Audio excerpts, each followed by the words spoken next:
I spent like $300 on it. I think my wife thinks I spent $100. Were we recording? Oh shit! I just started going live right now. What's up, Meg? Meg, I spent $150.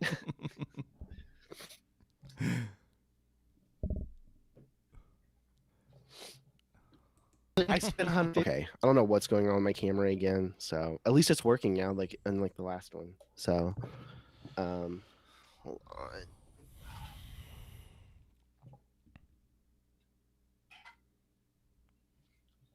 I got my medicine, my canned medicine. I'm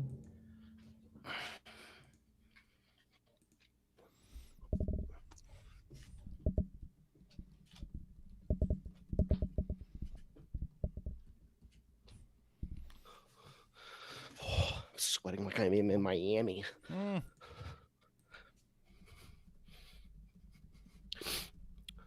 We got to meet a couple of our new neighbors, though. So that was cool.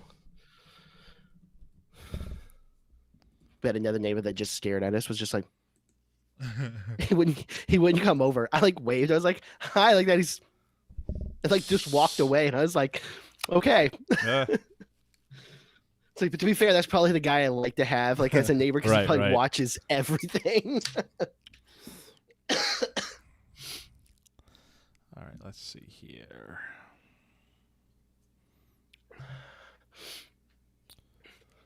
I couldn't pick which background, dude. They're both so bad. You picked the same one I had. I don't know if you saw it. Did I, dude? That's like we do it every episode, dude. We need to play the lotto, dude. We need to figure out like how to be like on each other's be like poker players because we were in each other's head. It's every time. It's crazy. What's up, Roxanne? Hello, hello, hello. Oh, is Roxanne on? Hey, Roxanne.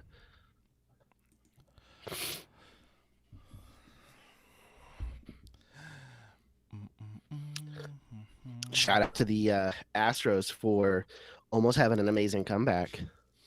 Didn't they lose like 9-3? 9-5. Oh.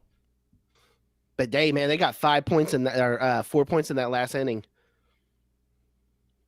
It's hard to come back from 2 grand slams back to back. Is that what happened? They got the Red Sox got a grand slam on the first inning, and then they got a grand slam on the second inning. Jeez. Yeah. But it's a series of 7.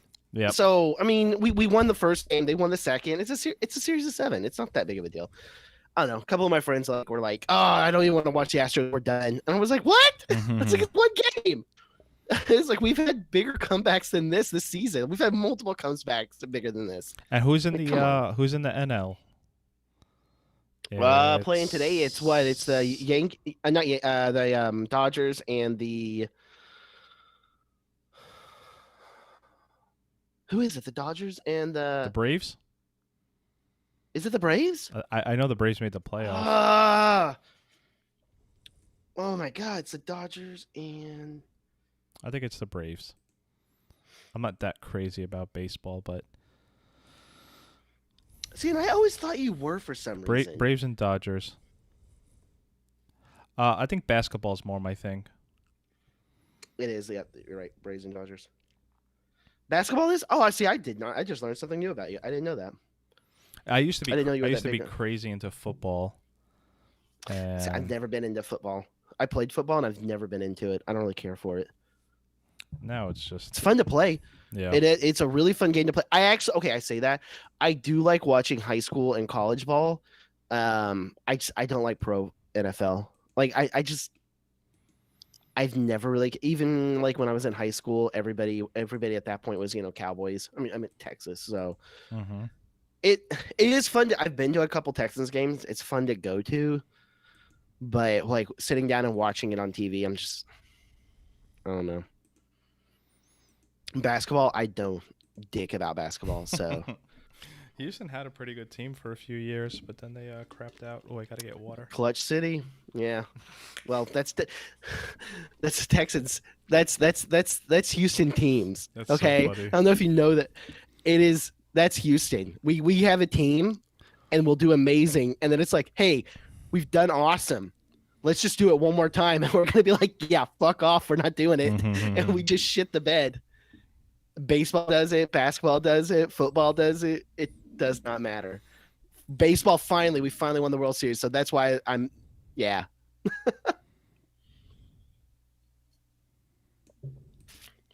Let me do a Squid Game rewatch podcast. Roxanne's saying we should do a Squid Game. I started it yesterday, and it's not because it was bad. It was just I was really tired. But I watched like the first 5-10 minutes. I plan to watch it. I need to get more water, and then I'm good.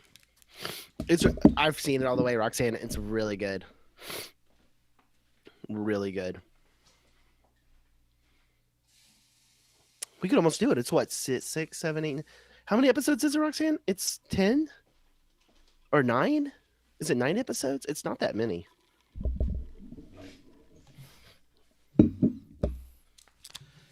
Hey, do you know that your thing is out? I do now.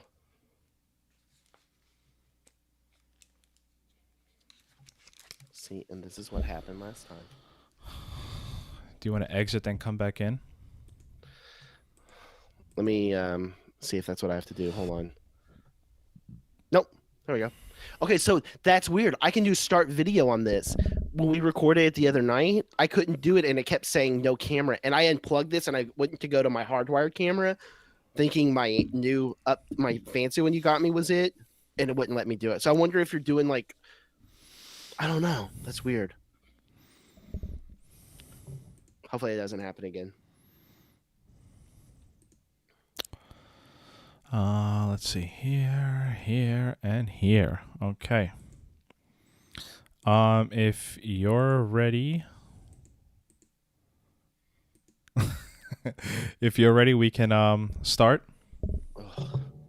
Yes. Sorry. Let me start here.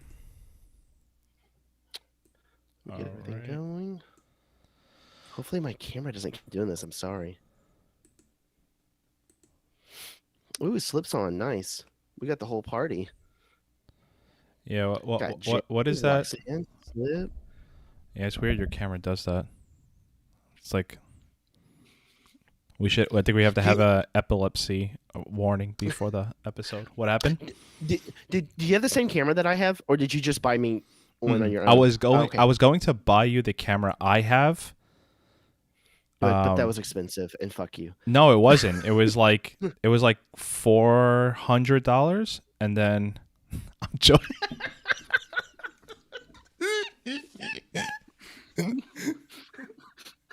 You actually got me. I was like, what?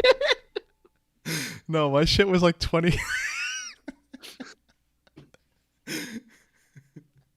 My camera was like $25, and I think after one of the first 2 episodes that we did, I was gonna go buy you the same one, and it was discontinued, and I was like, oh man, and then I forgot about it, and then I just bought you the one with the light because it started to look like the light was the problem more than the camera.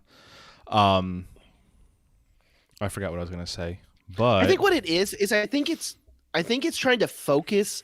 And what I did today was I turned off the low light focus to turn it on to manual, and I feel like I'm getting a little bit better quality out of it this time. So hopefully that's what does it. We'll see.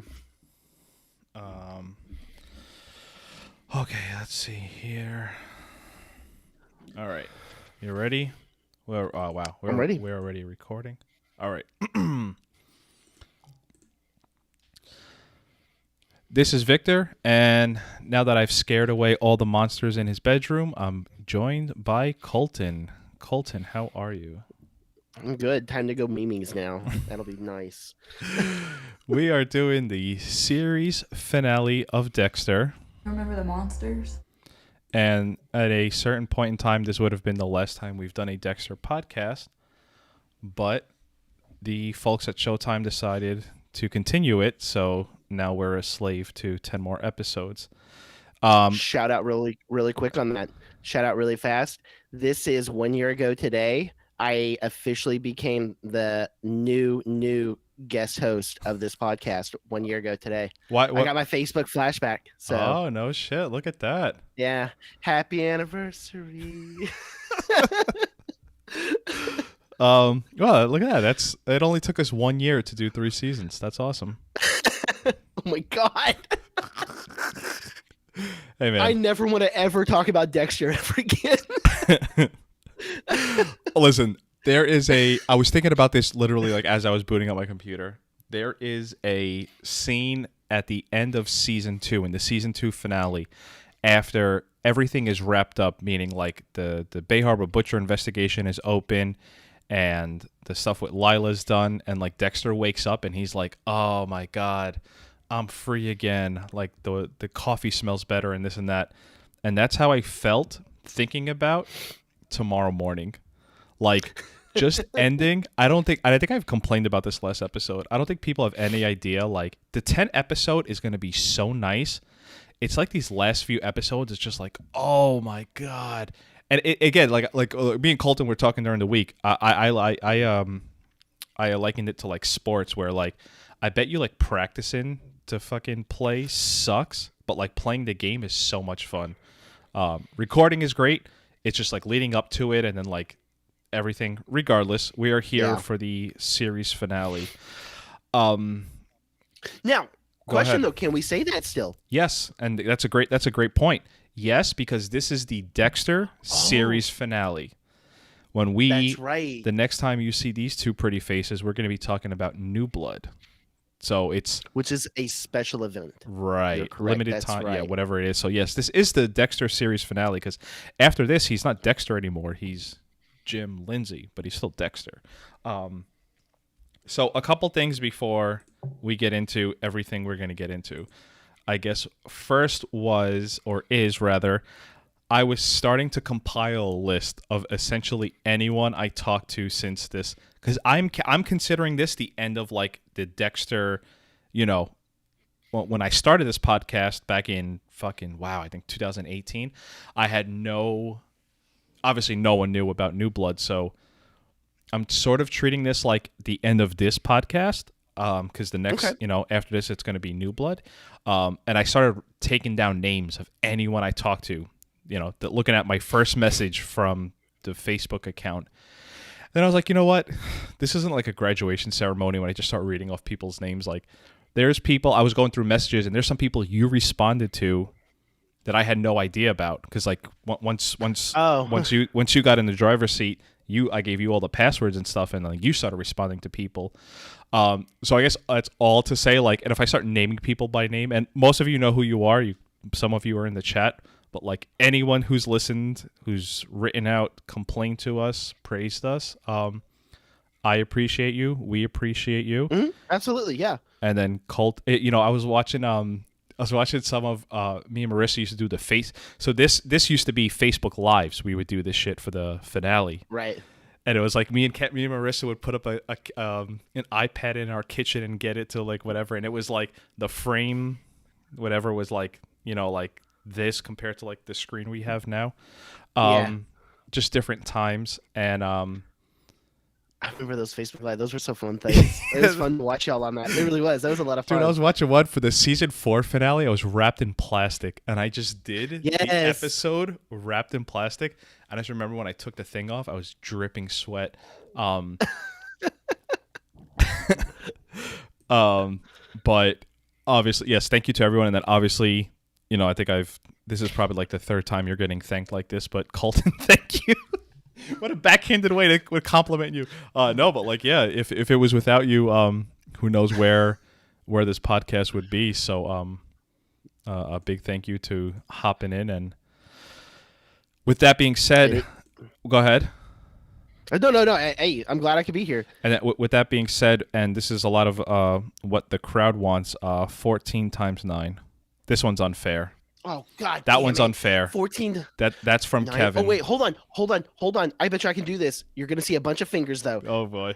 9, 18, 27, 36, 6, 3, 9, 10, 11, 12, 126. Wow. Is it? Is it? Yeah, you got it. Oh! Guys, gotta do those fingers. Gotta do those digits. If you listen to Colton's first episode when I asked him 2 + 2 and he couldn't figure that out, and now we're at the series, and now we're at the series finale. Look at him. You just toss any. Look, watch this, guys. Watch this. 9 times Oh, 4. no. 9 times 14. 126. Look at him. He's amazing. He's a mathematician genius. This is crazy, guys. You're Zach seeing Galifianakis, like the numbers coming at me. you're seeing live progression on Common air. Common Core math that works, kids. Now people are just starting to throw questions at you in the chat, math questions. No, people, we're not. What are we seeing here? No, oh no, that guy. No, we're doing pluses and timeses. That's not real. That's not real. Nobody can figure that out. That doesn't happen in the real world. All right. No. The real world is you just roll a dead body out of a hospital. Real world doesn't have plus and minus in one equation. All right, that guy. Yeah, that guy. Let's speak in, and again, I just mean no harm in not naming specific names, but everyone, you all know who you are. I talk to you all. Colton talks to you all, so it's like thank you to everyone. And obviously we have 10 more episodes of this in a month, but one of the people who always I talked with and I commented, and Colton, I'm not even sure I've ever shared with you, Yanni from Bulgaria. No. Wow. I have a friend, Yanni from Bulgaria, who joined us. He never joined. I'm sorry. He wrote in a lot, and he would always discuss a lot of stuff. But I told him I would mention it in this episode because if you remember last episode, I was saying the end speech for Monkey in a Box. I was talking about all this shit, how it was like it's like Bane from the Dark Knight. What I didn't realize was it almost mimics Dexter's speech from the season 1 finale, and I'm going to play it here. And this is sort of where Dexter realizes that Brian is the extra killer, and he captured Deb, and he's at the episode opens up. He's at the dock. I'm going to play the sound clip here because it's crazy how similar the two are. Okay. I've lived in darkness a long time. Over the years, my eyes adjusted until the dark became my world and I could see.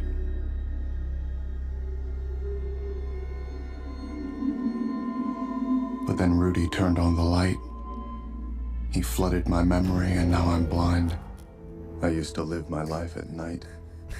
In the shadow of my dark passenger. I lived in shadows for so long. Until the dark became my world. Some emo shit. But over time, the people in my life flipped on a light.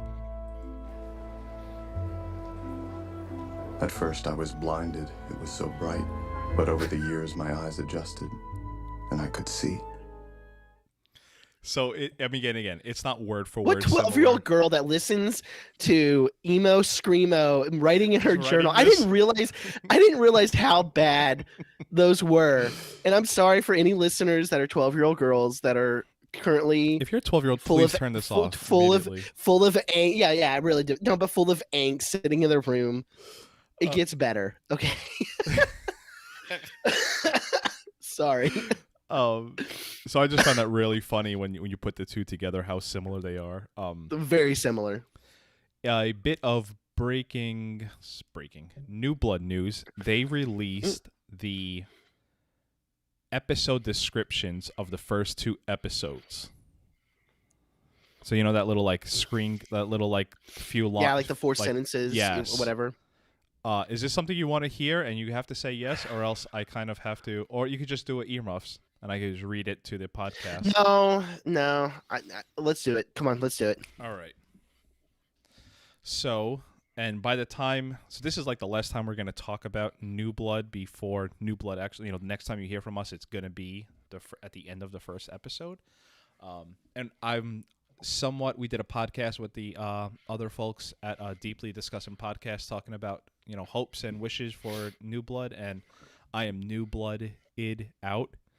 I'm all done talking about the new season before it even starts. Like I'm already. But yeah, we're not gonna do an emergency podcast if they release another trailer, which I suspect. Next time. Yeah. So from the first episode, which is called Cold Snap, is for the past decade, Dexter has been living a quiet, isolated, faraway life from the temptations of his past. He's found comfort in a new identity and has assimilated into small town as a beloved member of the Iron Lake community. When a local hotshot begins behaving recklessly and the mysterious stranger seems to be on Dexter's trail, he questions whether he can continue to suppress the murderous urgings of his dark passenger. Okay. So my takeaway was like, well, minus the part where they mentioned the hotshot behaving recklessly, I feel like that's like exactly what the episode would have been.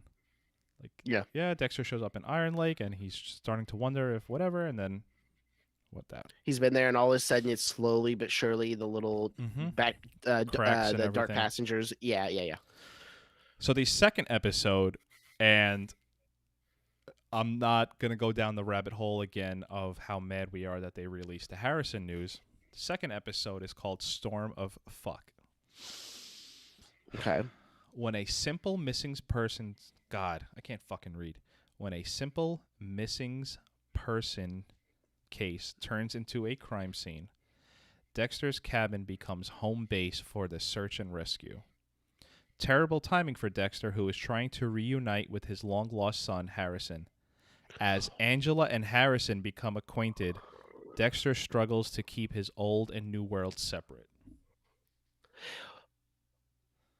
Okay, I actually have something on that one then, because we have talked about this before, that in trailers for TV shows, before the season airs, so like this, the same thing with I think it was season 4 of Dexter, and maybe one other one. I can't remember which one it was, where they have like really good trailers for the season before it starts. They'll only show the events of the first 4 episodes. They're introducing Harrison way earlier than I was expecting. I honestly thought it was going to be the first. Oh, it is the first episode. Yeah, I was expecting the first episode. That's how the first episode closes out. Assuming. See, I was expecting later. I was expecting later on for some reason. No, I was expecting that's how they make a big splash.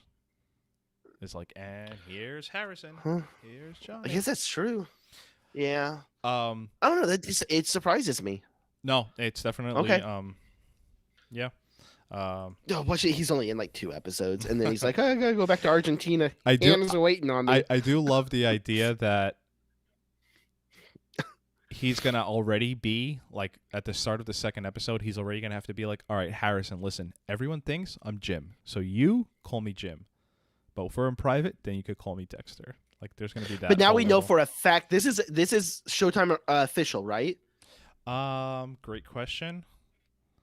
Because if it is, now we know for a fact that clears up. It's called the official synopsis / description.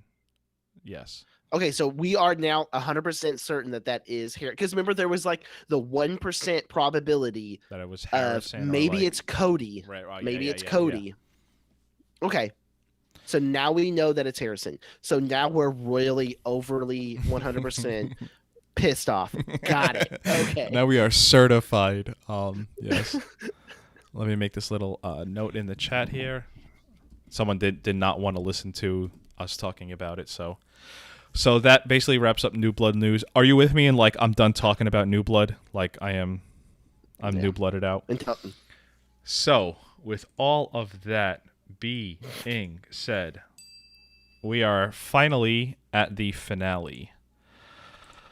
You know, a lot of discussing.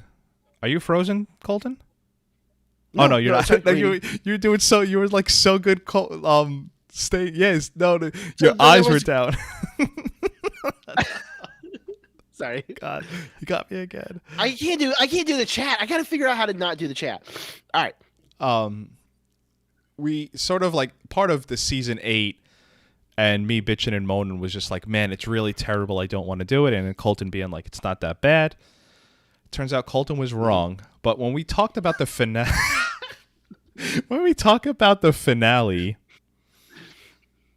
we kind of were like, it's not that bad. It's a little bit better than.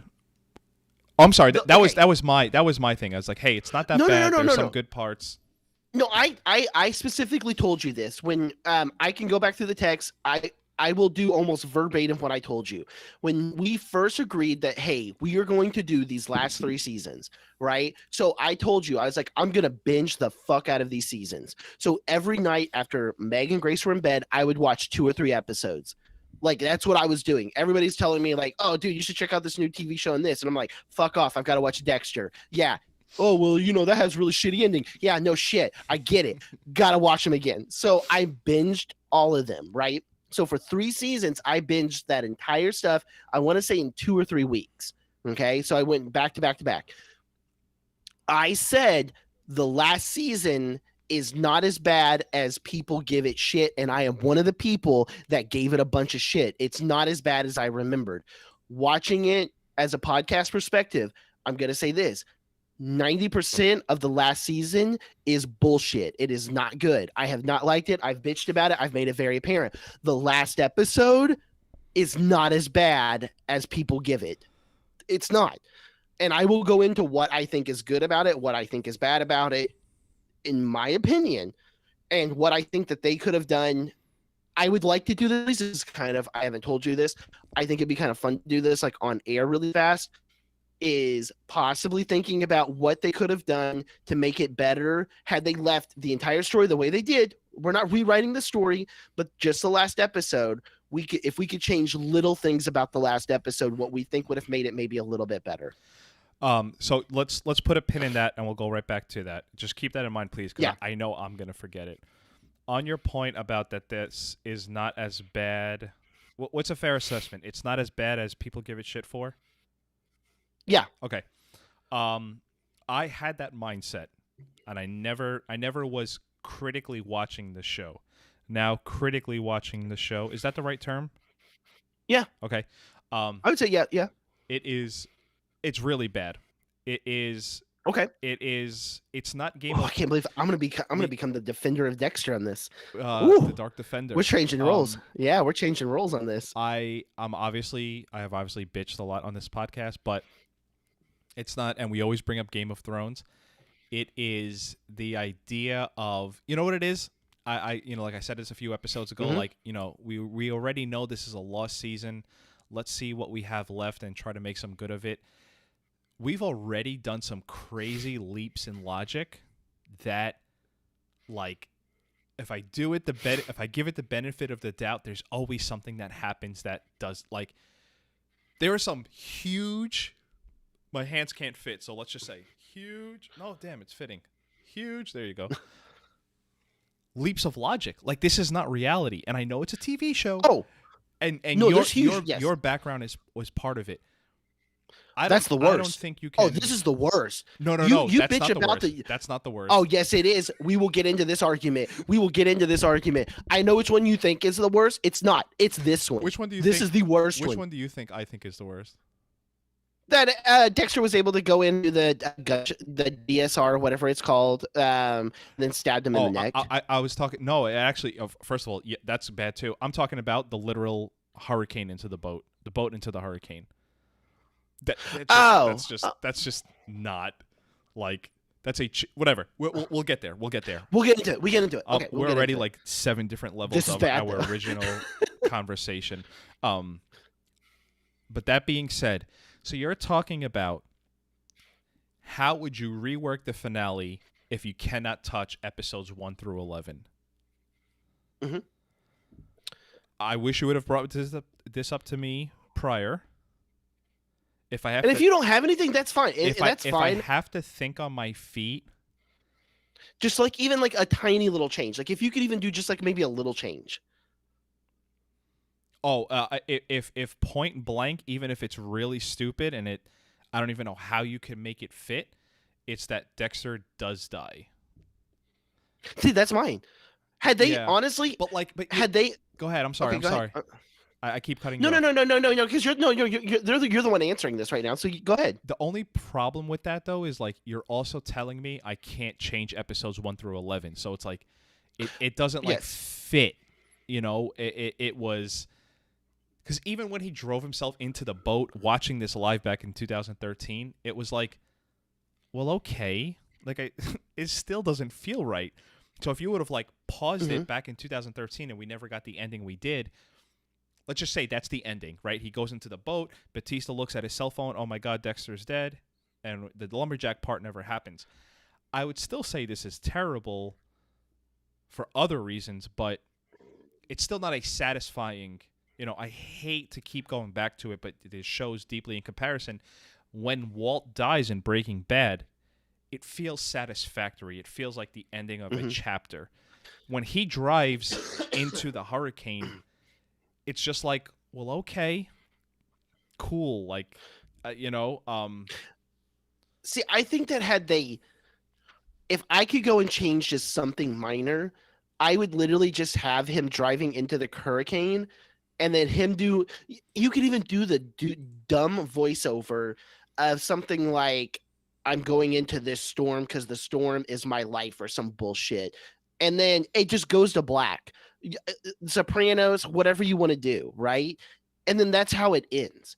Had they done that, you wouldn't have people sitting here, because this is what Dexter has become known for. Oh, yeah, the ending to Dexter, he's a lumberjack. That would have never happened. You would have never had that, because that's a meme to this point, right? Right. And two, you still don't know for a fact he's dead. The same thing that you don't know. Spoiler for Sopranos. Sorry, everybody. But the same thing, you don't know if Tony's dead, alive, whatever happens at the end of Sopranos. I've never watched Sopranos, and even I know that fucking ending, right? You can still have Dexter New Blood. You still leave it open. I think had they done that, would it piss people off? Absolutely, it would have pissed people off. Would people consider Dexter the worst ending in TV show history? No. I don't think they would have. I think it'd be ranked up in there as the worst endings. It would definitely not be at the top the way that it currently is, up there with Game of Thrones. That's my opinion. Slip, if you're still in the chat, just let yourself be known. I have something to play for you and the audience as well. I think it also, while we're talking about this, I think what's really important to add, as we've done before, is it can't go unnoticed that it was known that Showtime told Dexter, the showrunners, that they cannot kill off Dexter, just for the ever-living possibility of where we're at today. So that obviously plays a huge role into everything, and kind of like probably why we got the season that we got of season 8. Well, that's why I said, like, that's why they could have done it that way too. Reason why I wanted to call attention to Slip is because when we did the episode with him, he mentions how many times Dexter says he's going to kill Saxon. I completely forgot about the scene in the jail cell, because I thought it was even funnier at the idea that he doesn't kill Saxon. And obviously when he killed Saxon, I was like, oh, there goes that. But that happened because of the involvement of the marshal. So Dexter mentions how many times he's going to kill Saxon, and if everything had gone the way it had gone, Dexter would have not killed him.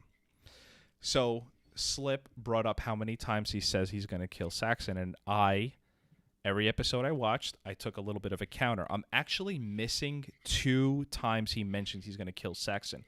My week got away from me. My time got away from me. I got busy with work, busy with my baby. But I'm going to play, and I find this outright hilarious, a supercut of every time Dexter says he's going to kill Saxon. Oh. And there's one or two that don't necessarily qualify, but you'll understand why they're included. So let's play this supercut.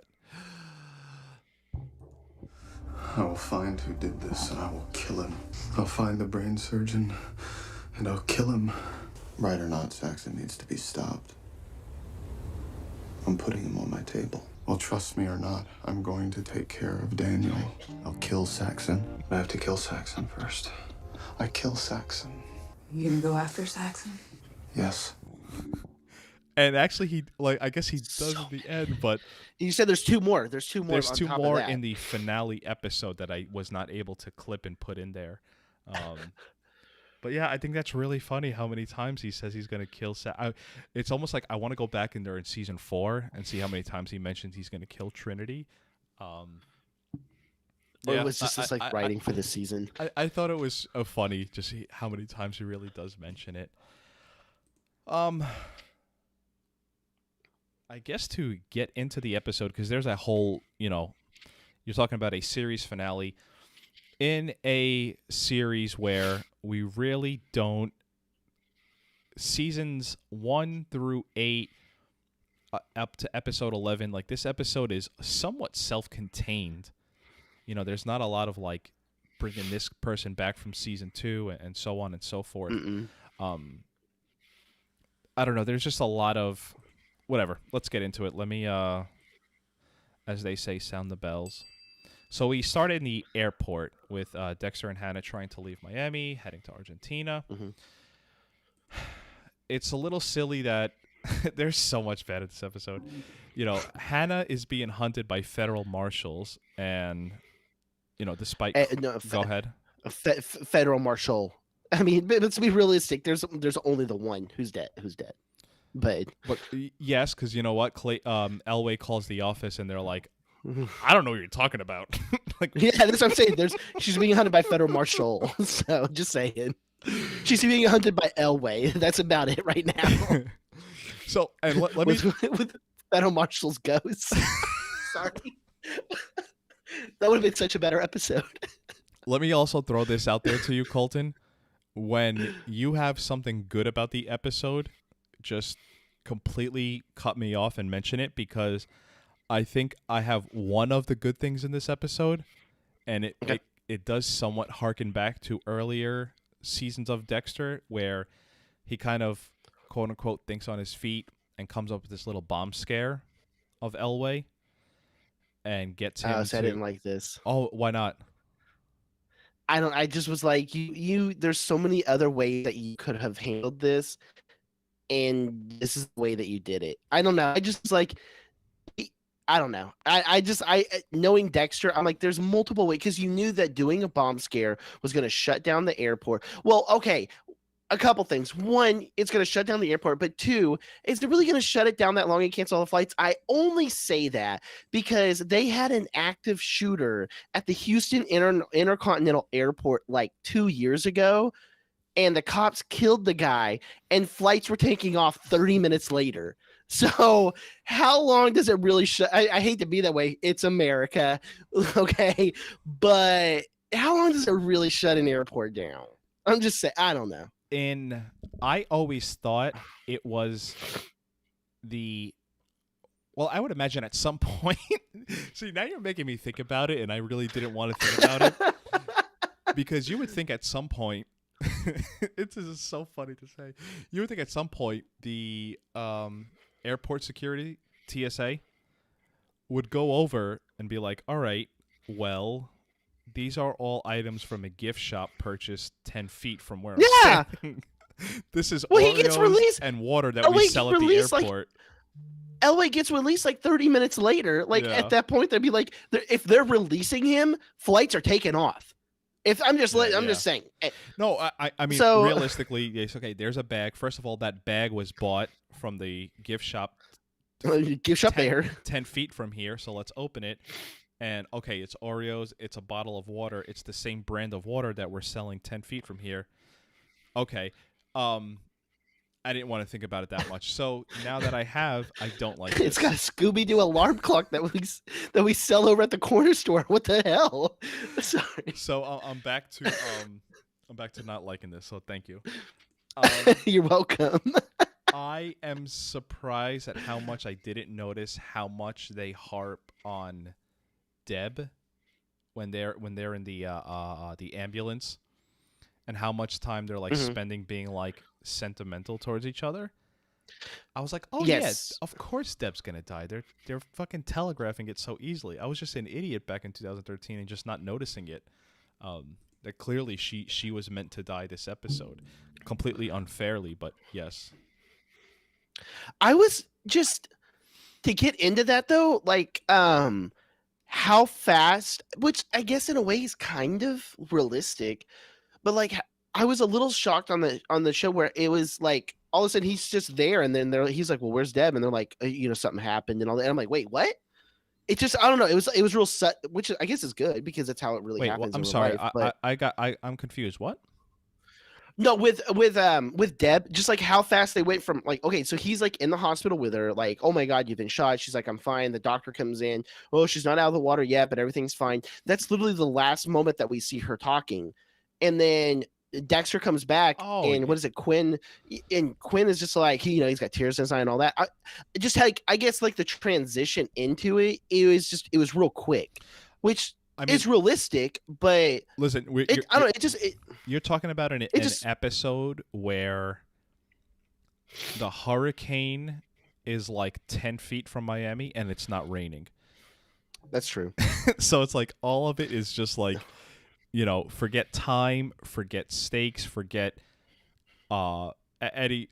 Just all of it is like, you're not wrong. You know what it is? If we really sit down and nitpick everything like we tend to do, there's so much that just breaks the whole everything of this episode Right. and this series. Go ahead. And I'm not necessarily saying that's a bad thing that they did. It just kind of surprises me, I guess. Mm-hmm. But like I said, to be fair, that's also kind of, I guess, a realistic aspect of like a blood clot or whatever. It can really cause that. It can really move like that fast. So Mm-hmm.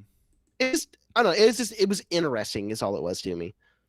The idea that Dexter seeing Deb on the hospital bed after being shot. By the way, that was the other callback to season 4. That was in last episode. Mm-hmm. She kind of gets like shot in the same area as she does in season 4. I've definitely been complaining about this a lot the past since like season 5, since Hannah showed up. How shitty Dexter is to Deb, because even here, like her laying in the hospital bed. Obviously, we all don't know what's going to happen with the blood clot or whatever. Is that what causes it? The blood clot? I think it was a blood clot, but I really honestly can't remember. Obviously, that was not script. Dexter didn't know that was going to happen, or he not would have left. Just seems like still shitty. Like you think about Deb has no family there. She has Quinn, who they rekindled everything like 20 minutes ago. So like cool. Worst boyfriend ever, but Can yeah. I tell you the moment that made me legit laugh out loud is after Dexter leaves the room. Matthews is standing there, and then Dexter goes, listen, I'm a little scared that Saxon's still there. Do you know what I'm talking about? Yes. Yeah, I'm a little Is it He the? goes, Is it the? yeah. I'm a little scared that Saxon's still out there. So if you don't, can you like put some unis on her room? And without skipping a beat, Matthews just turns his head, snaps his finger at 2 cops who just happen to be walking by, and with his 2 fingers directs them, like the way you would play like an RPG, from where they're standing to the room. But what makes it so much funnier is he just looks at Dexter, and I'm sorry if you're listening on audio, you have to join us on the YouTube stream for this. He just looks at Dexter and he's like, handled.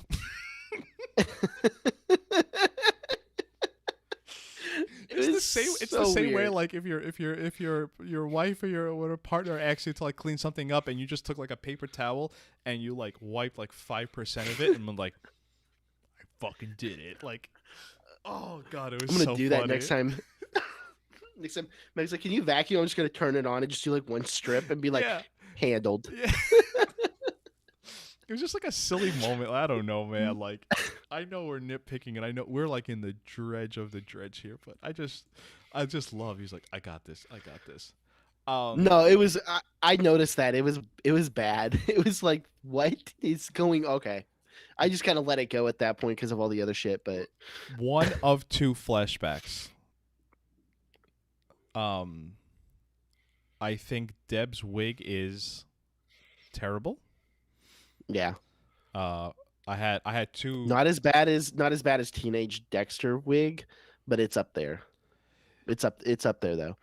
This is I never, if you're talking about how you would rework the finale, I would remove these 2 flashbacks. They are. Oh, so also, we talked about. Were you ever able to listen to that episode of Dexter? No, I podcast? I could never pull it up. No. So let me break in everything we're talking about right here. That Scott Reynolds does the wrap up podcast. He did it for season 7 and season 8. 8-9 years ago, where he reviews. Every episode he usually does an interview with someone from the cast, and then one person he'll have related or in relation to the episode. So a writer, a director, whatnot. For the series finale, he had Scott Buck, and they did voice commentary. So they watched the episode and they talked about it. Scott Buck's the showrunner. Scott Buck couldn't have been less interested to do the podcast. And you know what? I get it.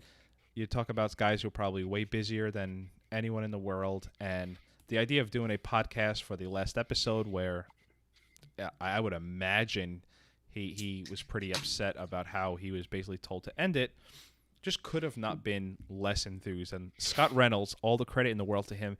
He's trying so hard to be like enthusiastic, and Scott Buck just has this like energy of like nothing, just like a flat tire. Really?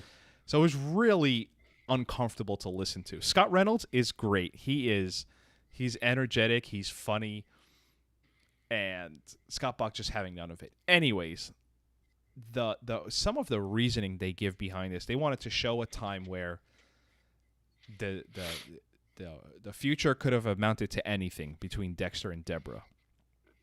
I don't think that's quite how the flashbacks came off. No.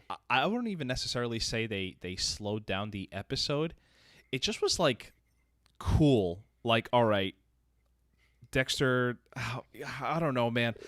I'm so like down on like this episode and just I guess Dexter as a whole, but I guess all it did to me when I was looking at it was just like, okay, yeah, they used to have good times. yeah, That was it. That was literally all I got from it. and we had like 6 seasons of that up until Yeah.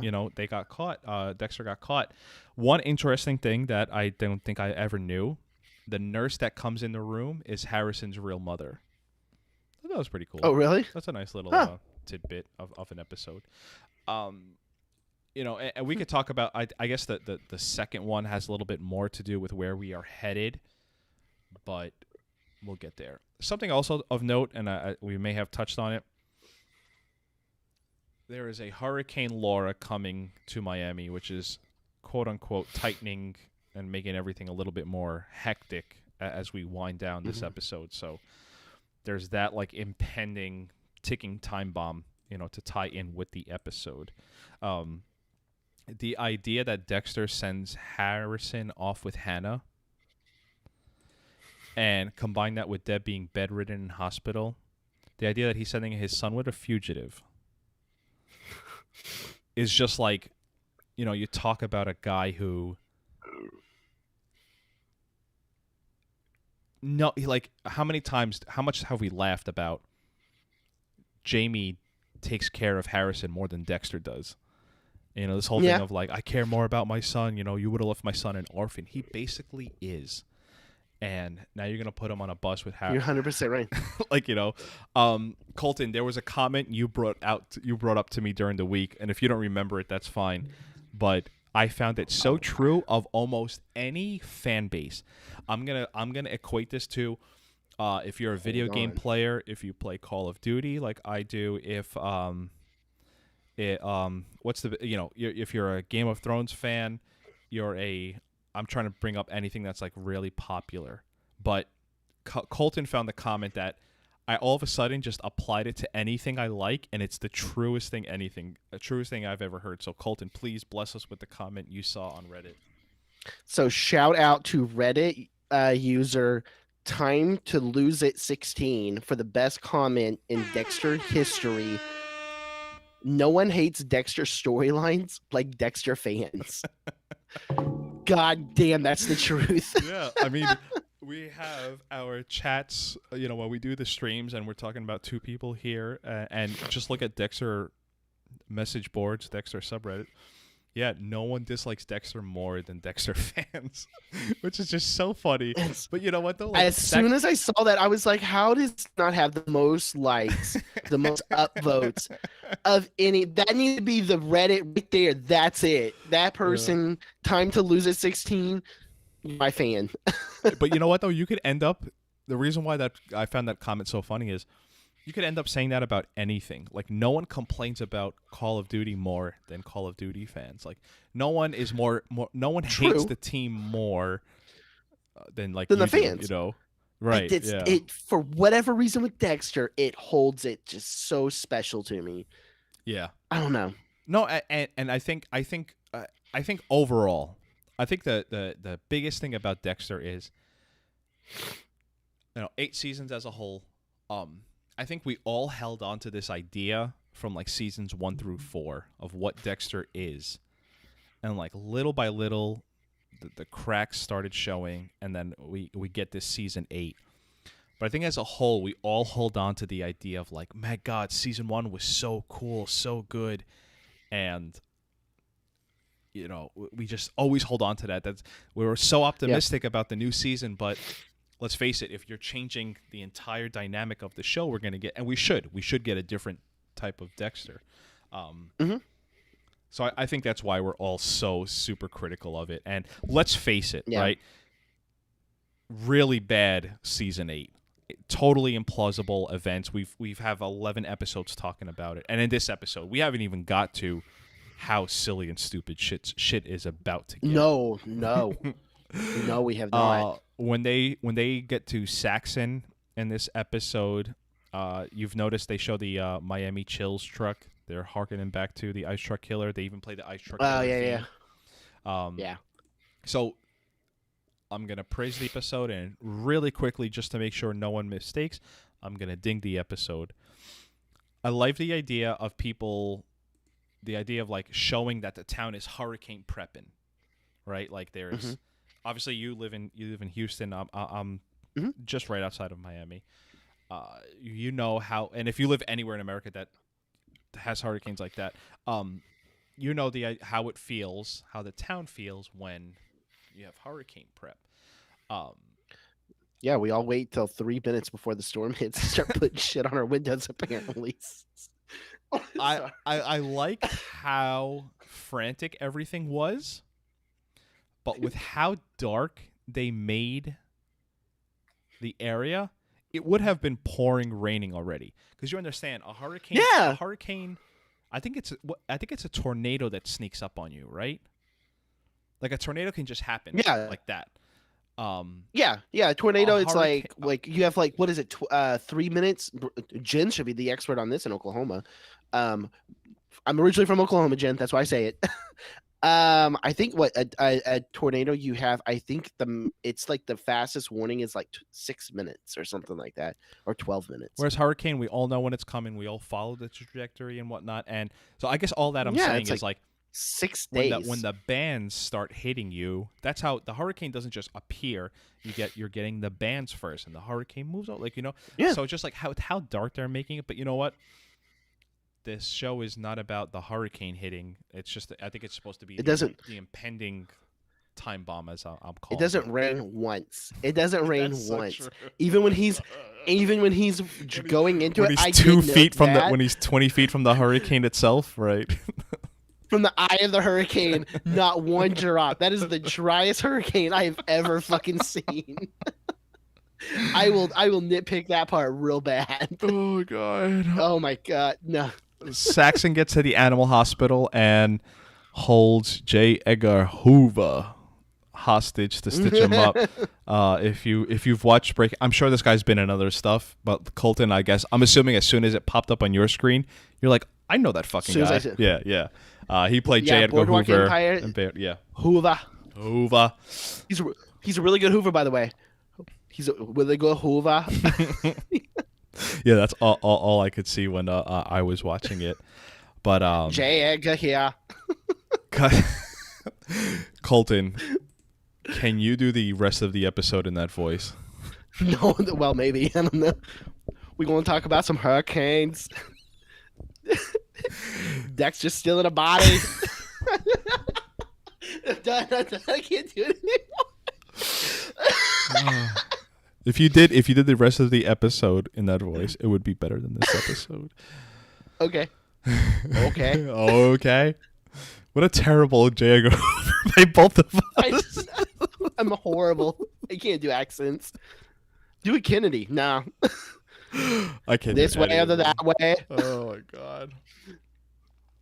This Saxon somehow cuts out this guy's tongue, manages to walk across the street and into the front of the hospital. And you know the front of the hospital is where everything happens. There's just nurses running around, and the entire this is where we're creeping into the area of bullshit. As we're pulling, we're tying the shoes of this whole series, and we're starting to really lose control. So this guy, this pet animal hospital doctor, walks into the hospital.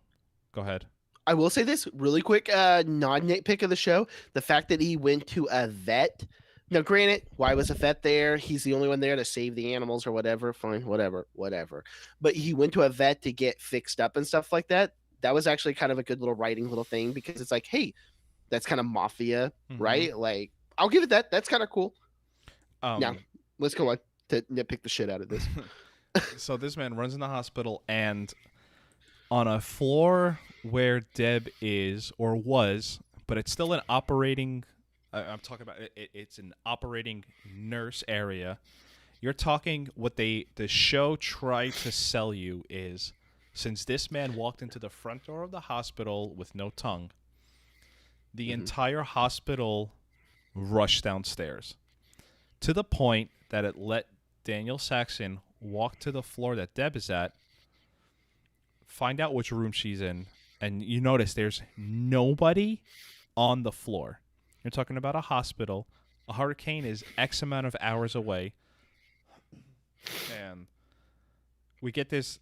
I would imagine the only reason why I want to say it's quote unquote good tension is because, like, you don't have any like silly M99, and you think Deb is in that room, right?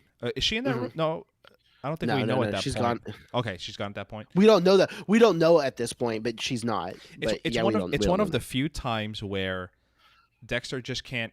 And I see, as I'm speaking, it's like he just can't kill him right there and get away with it, even though he does that 20 minutes later. I guess I just like the moment where they both see each other. One of them, who grabs the fork? Is it Dexter? Yes. Dexter, and then obviously we get Batista showing up, and that's how they get Saxon into thing. But the one person in Miami not in a panic is Batista. I guess it's right after this is where we find out that Deb has stopped breathing. Yes, it is from a blood clot. Complications due to a clot forming a stroke, and now Deb is in a vegetative state. Which maybe you would know this. I wanted to ask it at one point, and I don't remember. It's during this little cluster, right? It shows Dexter walking through, and you can see in the background. It might be here in a minute. Whenever he first is going in to get Deb. At the end, I'm trying to remember exactly. But this is Miami Metro, isn't it? Where? Like, isn't this the same set? It's just they're calling it the hospital. So when they because it looks like the same set whenever Lila was leaving on the airplane. When they were talking on the episode doing the commentary, Scott Buck and Scott Reynolds said that they actually went to film this in a hospital. Oh. But that doesn't mean, maybe they meant the entrance where the entire hospital rushed to treat the man with no tongue. But that's something I'd have to go back and look at and find out myself. Because I'm not there's sure. one point when he's walking by and you can see the windows and stuff, and I'm like, that looks exactly like the windows when Lila was, because when Lila was leaving, and I was like, I wonder if this is Miami Metro. It wouldn't surprise me, but okay. So after we learn that Deb is basically never going to function as a human again, she's going to be in this vegetative state, and we'll get to the season 3 vegetative state comment. We get the second flashback, and this is where the episode title comes from.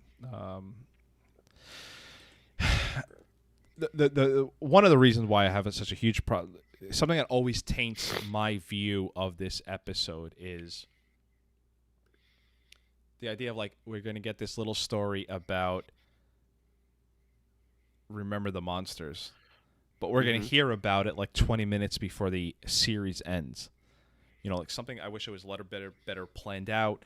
If an episode was called Tonight's the Night, just anything that was better, like just the idea, like the whole series ends with Remember the Monsters, and it has nothing to do with anything. You know what I mean? They could have called it The Storm. They could have called it so many different things, and it would have been a little bit better. Anything. Just, you know, it just always rubbed me the wrong way. Well, basically, they were shadows, and then Deb thought they were monsters. Dexter explains they weren't, and Remember the Monsters. And Okay. So then with this leads, right, is Dexter is like, you know, he has completely destroyed Deb, and he has no purpose now of life because he says he destroys everyone around him. It's finally him taking credit for what has he done, but he didn't kill himself. He just destroyed his boat. You know, whatever. Saxon's in Miami Metro now, and he's being interrogated by Batista and Quinn. Dexter goes in to do gunshot residue test on Saxon. This is your biggest part? Your biggest complaint? No, it's not. My background is. Gotcha. Okay. So this is where, you know, they've played around with this mechanic in the past where they'll allow Dexter or Deborah to be removed from a case because they're too close to it. Since everyone in Miami Metro, I'm sorry. Go ahead. I was going to say everyone in Miami Metro always knows the person who was shot or who had to deal with whatever, and every once in a while that they'll say, "Hey, Dexter, you're too close to the case. You can't work on this case." I think when Deb got shot in season 4, and they did it a few episodes ago. Who did it? Wherever the case is, someone couldn't work on it. The idea that they let Dexter work on the guy who shot his sister, you know, that's where they don't play with the mechanic. If I would have told... Go ahead.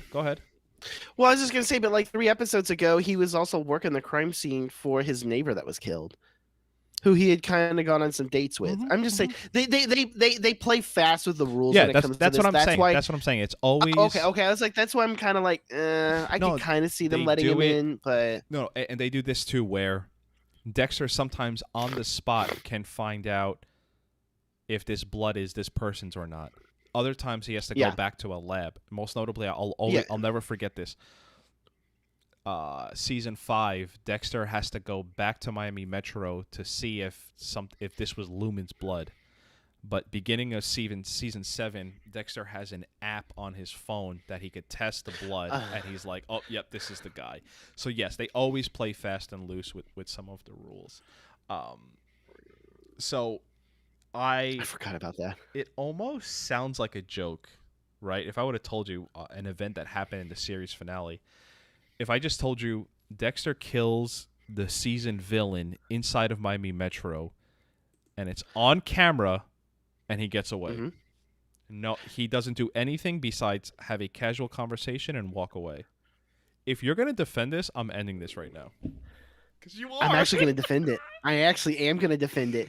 How? I'm totally going to defend this. How? Okay. Hear me out. Okay? Is it bad? Shut up, cunt. Okay. So, is it bad? Yes, it is. Okay. Let me defend it actually, because there's certain parts of this I actually kind of like. Okay. So, one, I can't believe I don't think he Okay. I don't think he cares. Okay. Because at this point, Dexter. Okay. Because Hannah's gone. Hannah and Harrison are on the bus. They're gone. Right. He doesn't care what happens to himself. Because if he dies in the boat crash or whatever, I mean, he doesn't know that's what's going to happen. But it doesn't matter. Hannah and Harrison are gone. So what happens to himself, I don't think he cares. Let's just take that. Let's consider that in this, okay? He goes and he kills him. Okay, he stabs him in the throat, does all of that, which that I'm kind of like, okay, whatever. Like, you really played a loose game with that, because how do you know that Saxon's not going to stab you in the eyeball or something like that? Okay, so let's take that part out of it. The next part that I really like out of this, though, and it's kind of like what oh my god, I can't believe I'm about to do this, and I'm not trying to get like political. I am not trying to get into like modern like with what's happening in our society and stuff like that. But the fact that he kills this guy, and you have two cops that are basically like, well, I would have done the same shit, and they let him go. I think he knew that. I think he knew that he could get away with this, and the cops would do what they could to let him get on with it. Now the whole like, well, I'm technically working till the end of the week and stuff like that. Okay, whatever. But in a way, I kind of like it. And the other part I really like on this is Batista. Batista, who is probably the most pure cop to ever exist ever, is sitting there like realizing this guy that I think is a friend, that is this nice, innocent guy, just stabbed a fucker in the throat with a pin. It didn't think twice about it, and then pressed the panic button. And all of a sudden, it was like, like I kind of like it. I think Batista finally saw who Dexter kind of was, and it just shows Quinn to be who Quinn is. Quinn will kill somebody. It doesn't matter. I mean, we've already known that. Quinn's a scumbag. So, am I fully defending it? No. Do I think it's the absolute worst thing? No, because there's this, which I'll have my own little talk about in a minute. So here is where I'm gonna you're I don't want to say you're right, because that makes me like the judge of right or wrong, but there's no, there's some and that's why I'm glad we're having this discussion. There's some parts you are correct about, and I'm gonna go with the one part that I did like in this little scenario. If we're starting from where Dexter walks into where Saxon is to when he walks out of Miami Metro, the one moment I did like is when Batista is in the room and they're reviewing the footage, and Batista goes to Dexter and like, what the fuck am I going to do with this? How the fuck am I going to explain this? Like, what the fuck is wrong with you? Uh-huh.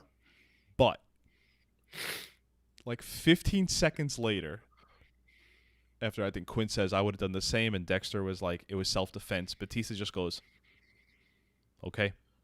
So we'll just wait to nitpick the shit out of this. Those like 15 seconds is where it's like, okay, this is the Dexter show we could have gotten if the people around him did not act like complete idiots around Dexter. Now, you say Dexter did this stabbing with the idea that he didn't care, and that like he knew if he got caught, they wouldn't care.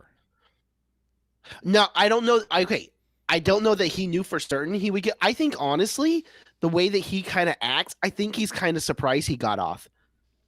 The way that he's kind of you had said something where like the idea like that he knows. I guess what I was going to get to is that like Dexter has always gotten sleeked. He always slipped around Miami Metro, and the idea that Miami Metro was terrible. Okay, if I was to put it into words, I think he was probably 60% certain he was going to get off. No. I think he was probably 60% certain he was going to get caught, and he was 40% certain he was going to just get away with it scot-free.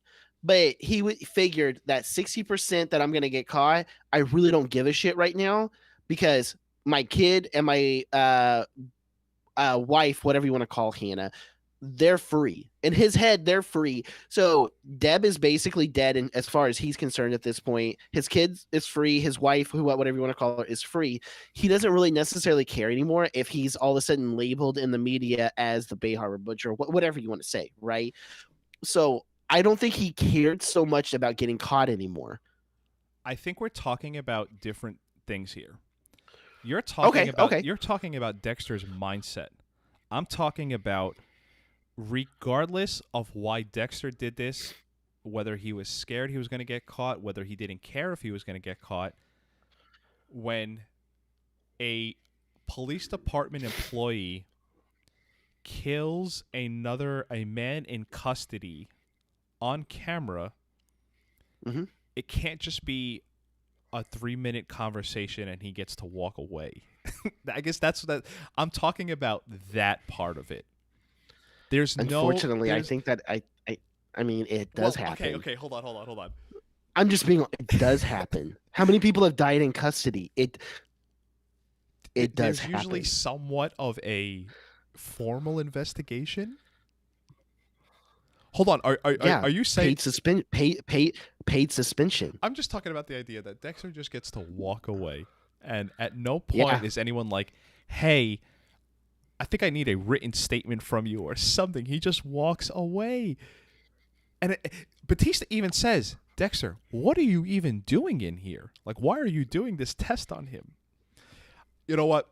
I'm gonna go back to my original statement of how funny this sounds. If I would have told you that Dexter kills the season villain on camera inside of Miami Metro and walks away, you would say that's pretty bad.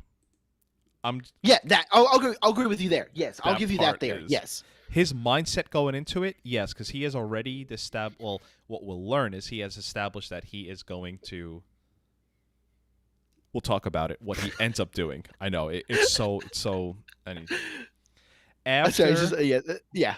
After, so now that we're done with Saxon, we have three things left. We have Dexter, whether or not what he's going to do. We have Deb, and obviously Hannah and Harrison.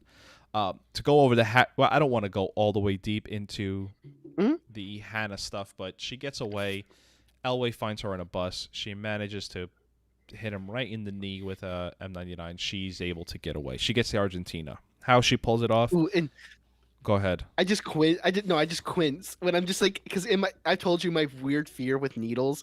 Oh, it's like, yeah. They break off or they're gonna hit the bone, and I just see they go. I just see it going right there, and I'm like, it's such a long needle. It hit the thigh. It hit that femur. Ugh! Sorry. Ugh! So we have the end game of sorts here, where Dexter now feeling human. Right, because and I think I spoke a lot about this whatever episode ago. Dexter's now talking about how he feels everything. He would do anything to not feel this human, where he feels so guilty, responsible for all the bad that he's done. We're finally at that moment. He's so human that he wish he could take it all back. He wish he didn't feel any of this. He wish he was the monster he thought he was.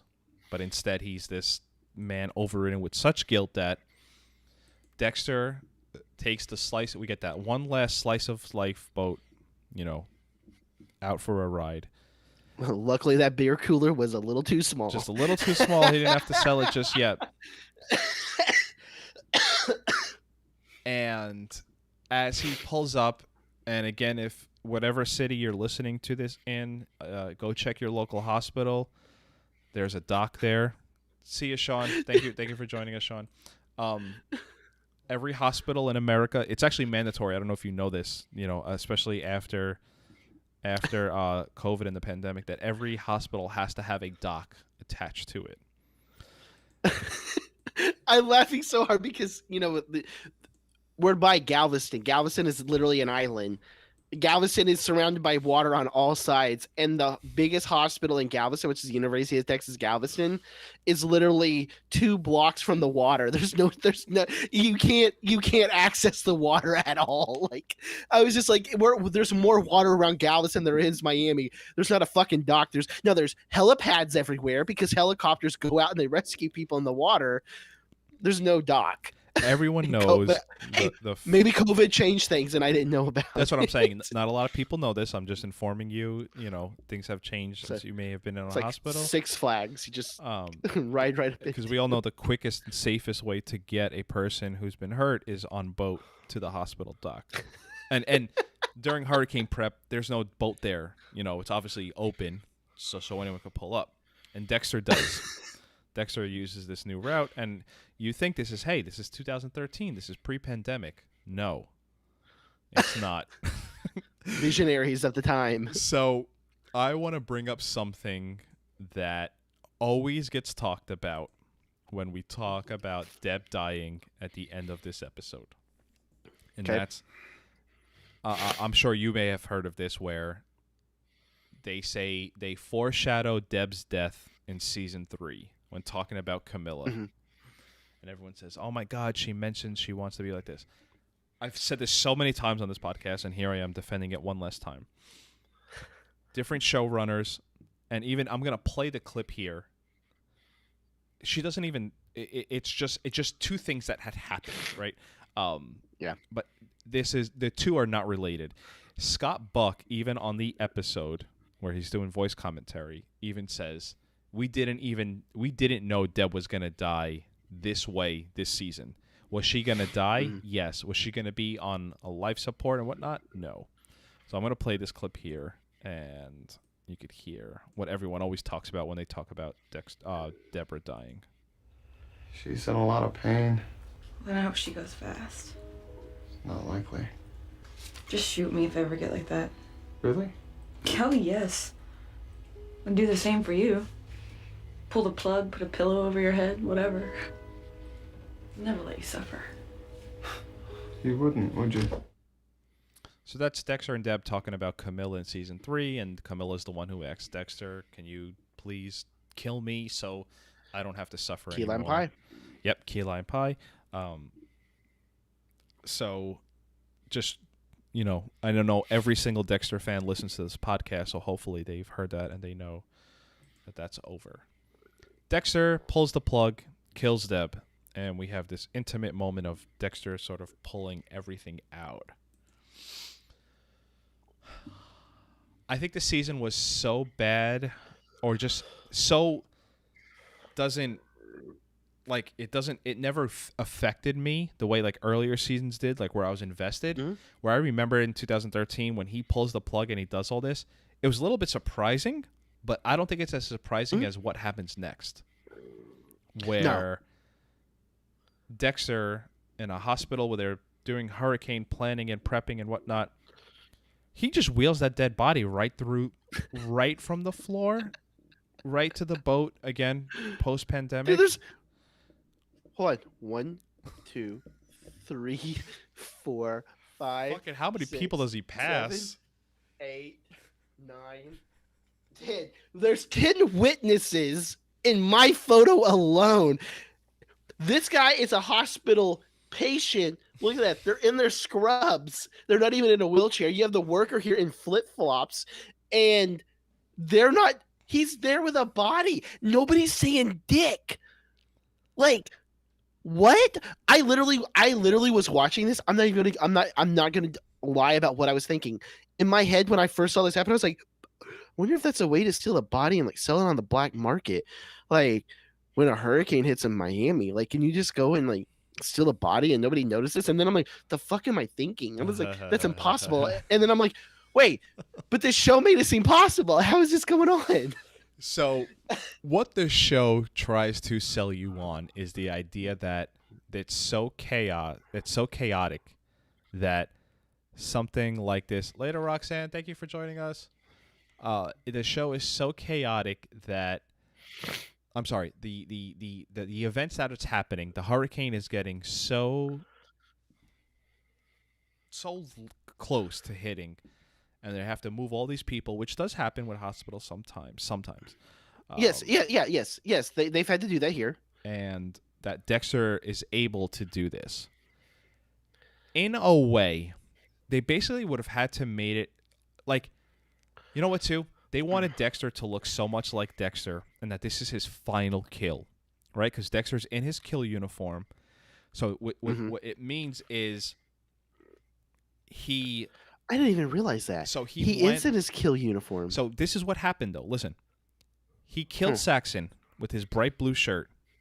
I was going to say he wasn't wearing that. Went home, changed into his kill uniform, got back on the boat, pulled up to the COVID dock, went into the hospital. The COVID dock. And got Deb. And they wanted, this is where... And murdered her, by the way. This is where... Sorry. He did murder her, right? It is... Nah. There's so many. They want this ending, but they didn't want to work to get there. And what I mean by that is no. And what I mean by that is like, they wanted Dexter to be in that final kill suit. His last time he wore his kill suit that we all know, the green Henley and the cargo pants. And why not have Dexter steal someone's hospital shirt? And this scene just adds a little bit more realism to it. Instead, he is just going through the hospital with his kill suit and her on the bed. You know, he's just wheeling this bed. CGI is terrible. Yes. It's really It's a classic. bad CGI. The blue, the blue filter. Like Yes. whenever they film a night scene, and I didn't realize this until I was reading somewhere about it, and now I notice it in every movie when they filmed something in the daytime, but they want it to be at night, and they add that weird filter. That's what this is. That's all this is. They just lighten it up a So little bit. they commented on the episode that it was sunny as heck that day, and they added a night filter to it. You know, the darker filter to it. It's a not even gonna get there. So now we're talking that he just grabs this body, Deb, and goes down there. Something that Scott Reynolds, who is a huge horror fan, and like you're a horror fan because you watch like, you know, A Nightmare on Elm Street, and Scott Reynolds is like watches like, you know, fucking Dracula verse the Ant-Man. Like he is hardcore horror, like horror you don't even when I say you, me too, I've never even heard of. He kept describing this scene as like the monster at the end of those movies carrying the damsel in distress. You know, the way kind of like King Kong carried. He's got the girl on her shoulder. Yeah, The way on his shoulder. Sorry, King Kong's not being carried by her. That'd be funny. Sorry. The way he's carrying her. Okay, I understand what he's saying. I didn't get that then. Saying it now, she's in all white. Okay, right. Fair enough. You know what? So Roxanne sent us notes. You know, just sort of she just wanted to like jot down, and for the most part, it's stuff we all know about the finale. But it was just really funny because she's talking about the hospital scene, and she just has when he's talking about Dexter just moving so freely in the hospital, and it's a really good point that we honestly could debate it. Does no one notice, or does no one care?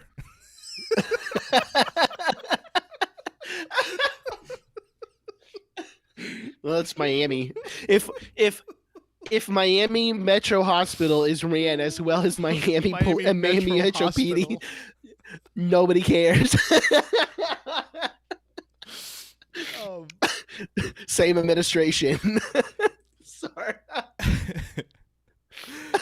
And it's like, you know,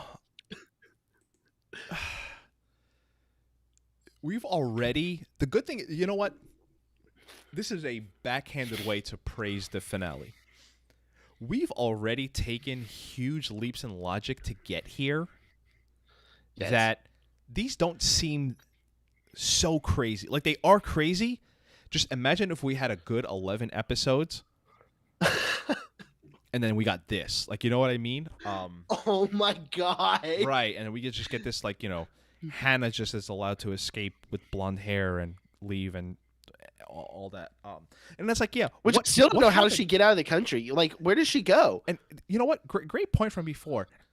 So Clayton, one of the marshals, died, who was investigating Dexter and Deborah and Hannah. Is there no other marshal? Is there one marshal in the country? Like, what happened to the entire thing? Why nobody knows about his files, apparently. Nobody knows about his investigations. Yeah. All his calls just went straight to voicemail. Like, she's going to Jacksonville? Like, it's just, I'm going to go to Jacksonville and get on the plane to Argentina, because I'm sure Jacksonville has flights to Argentina like every couple minutes. It probably would be a flight into Miami International. And then which is shut down because of the bomb. Wait a second. Wait a second. I'm back in Miami. Dexter has this phone call. Yeah, with the hurricane. I know that. I know. She's like, look out the window. Hey, look at that boat. Look at that boat going there into the water. It's Dexter. Dexter has this. Dexter has this heartfelt phone call with, you know, saying goodbye to Harrison and Hannah, and you know, the same way in movies sometimes they delete files from the computer and they say it no longer exists. Dexter tosses his cell phone into the water, and you know, Dexter. You know what? I should have clipped the sound, but I didn't, because it's the defining moment of why he's doing.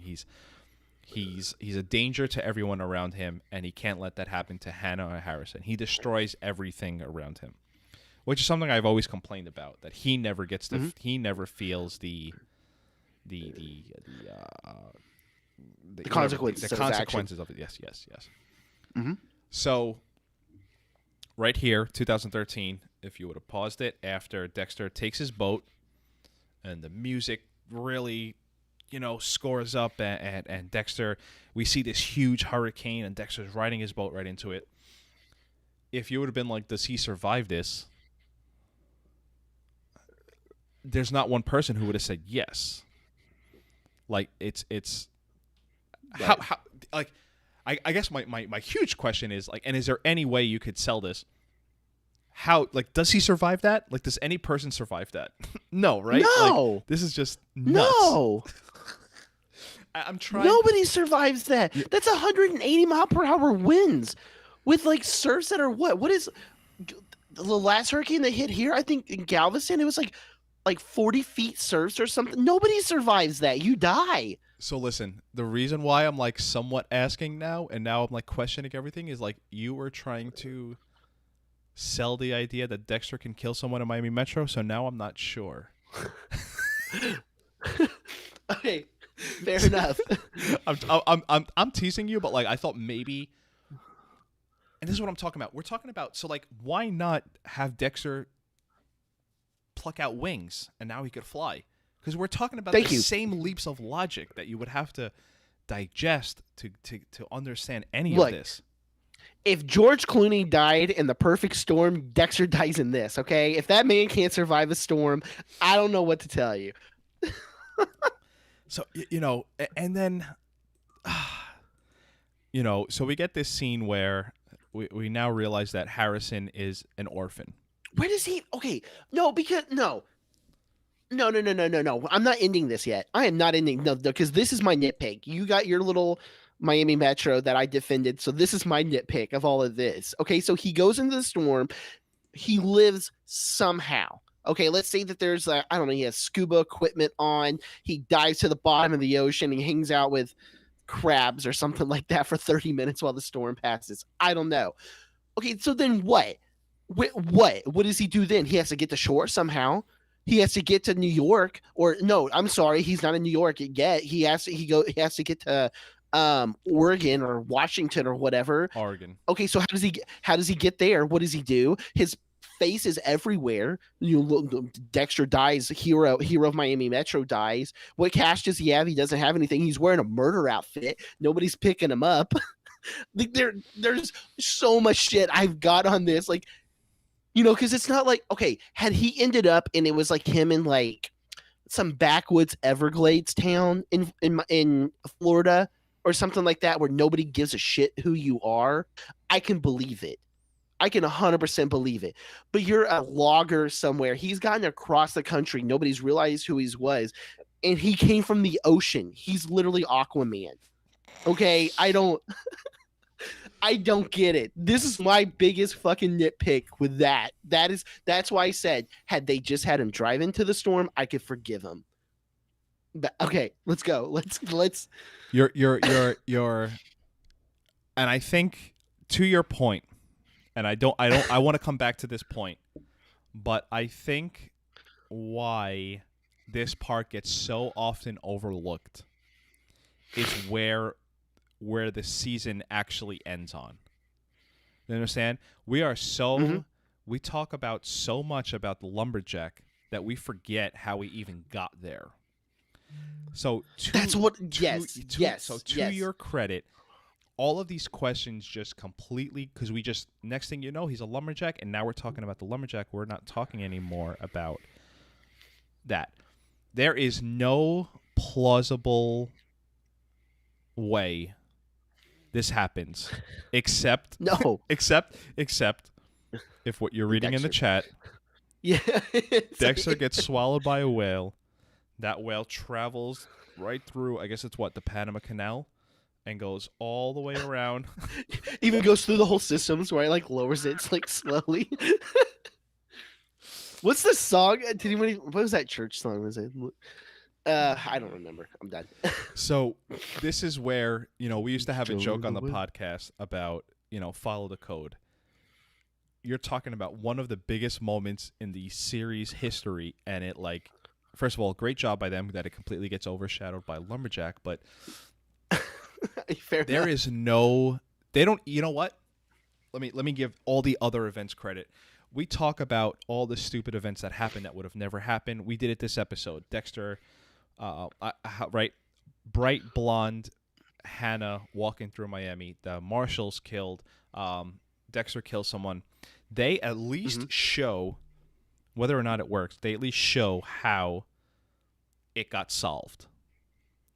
Uh-huh. They do not show boat to Oregon. So it just leaves this huge open-ended. This would be like if he walked through like a wood chipper and he somehow survived. Like, well, how? Whatever.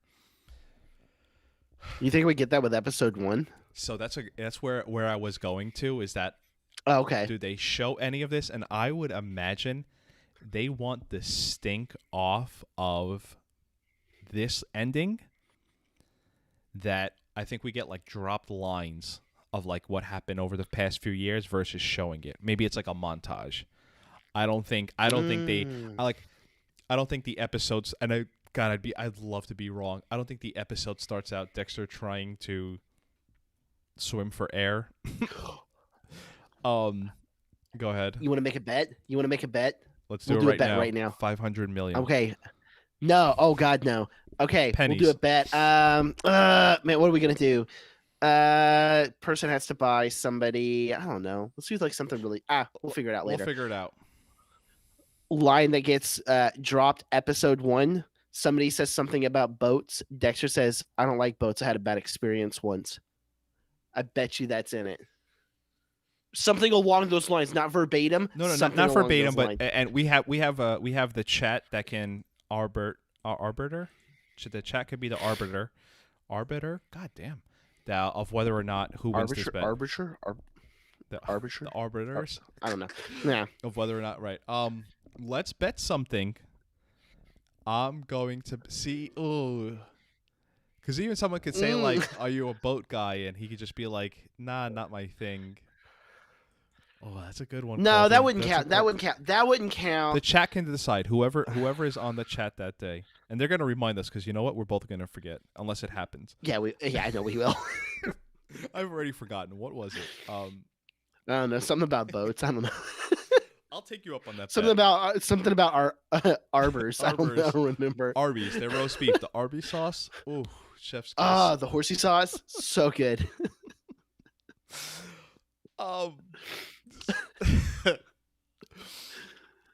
Bad CGI in Argentina. This is an actual place in Argentina, and I forget what it is. They tried to explain. See, I have to go back and listen because they said on the episode that someone went to Argentina to film this, and I just What? don't believe them. I don't believe them. I have to re-listen. I think he said they did some pickup shots. Okay, I believe that. But they don't show it because this is all really bad CGI. This looks like the entire backdrop is CGI. We don't even have to talk about it because we need to talk about the ending and what its implied intention was, right? And this is why everyone, just like we already just talked about, why it leaves such a bad taste in everyone's mouth. Dexter, all of a sudden we see a man that we don't know is Dexter yet, and he's walking through, what is this, a lumber yard? Yes? And Yeah. Dexter, Yeah. with a full beard, we have no idea how much time has passed, walks into his house and just sort of just in solitude, kind of just throws his keys down, looks out the window, looks back at the camera, closes his eyes, opens his eyes, end of the series. You talk about a final 10, probably final 5 minutes that has nothing to do with anything else the show has ever presented to us. Apparently, they chose Oregon for that's because like where the most serial killers. You know, at one time there was like 13 serial killers running on that area of the state. Part of it too was the idea that Dexter always has to hear chainsaws, so it's always a recurring thing in his head. I I didn't don't, think about that. what did Dexter use a chainsaw twice in this series? Whatever. And then the other thing of Dexter basically put himself into purgatory, if you want to call it. I don't want to say it's hell, but the idea of you I'm fine with you have to live now in this totally sucky area of life, just alone with your thoughts. And the major reason why I think this hits so bad is just it's with no explanation, and it just to the show credit, they don't do any voiceover, and it just ends.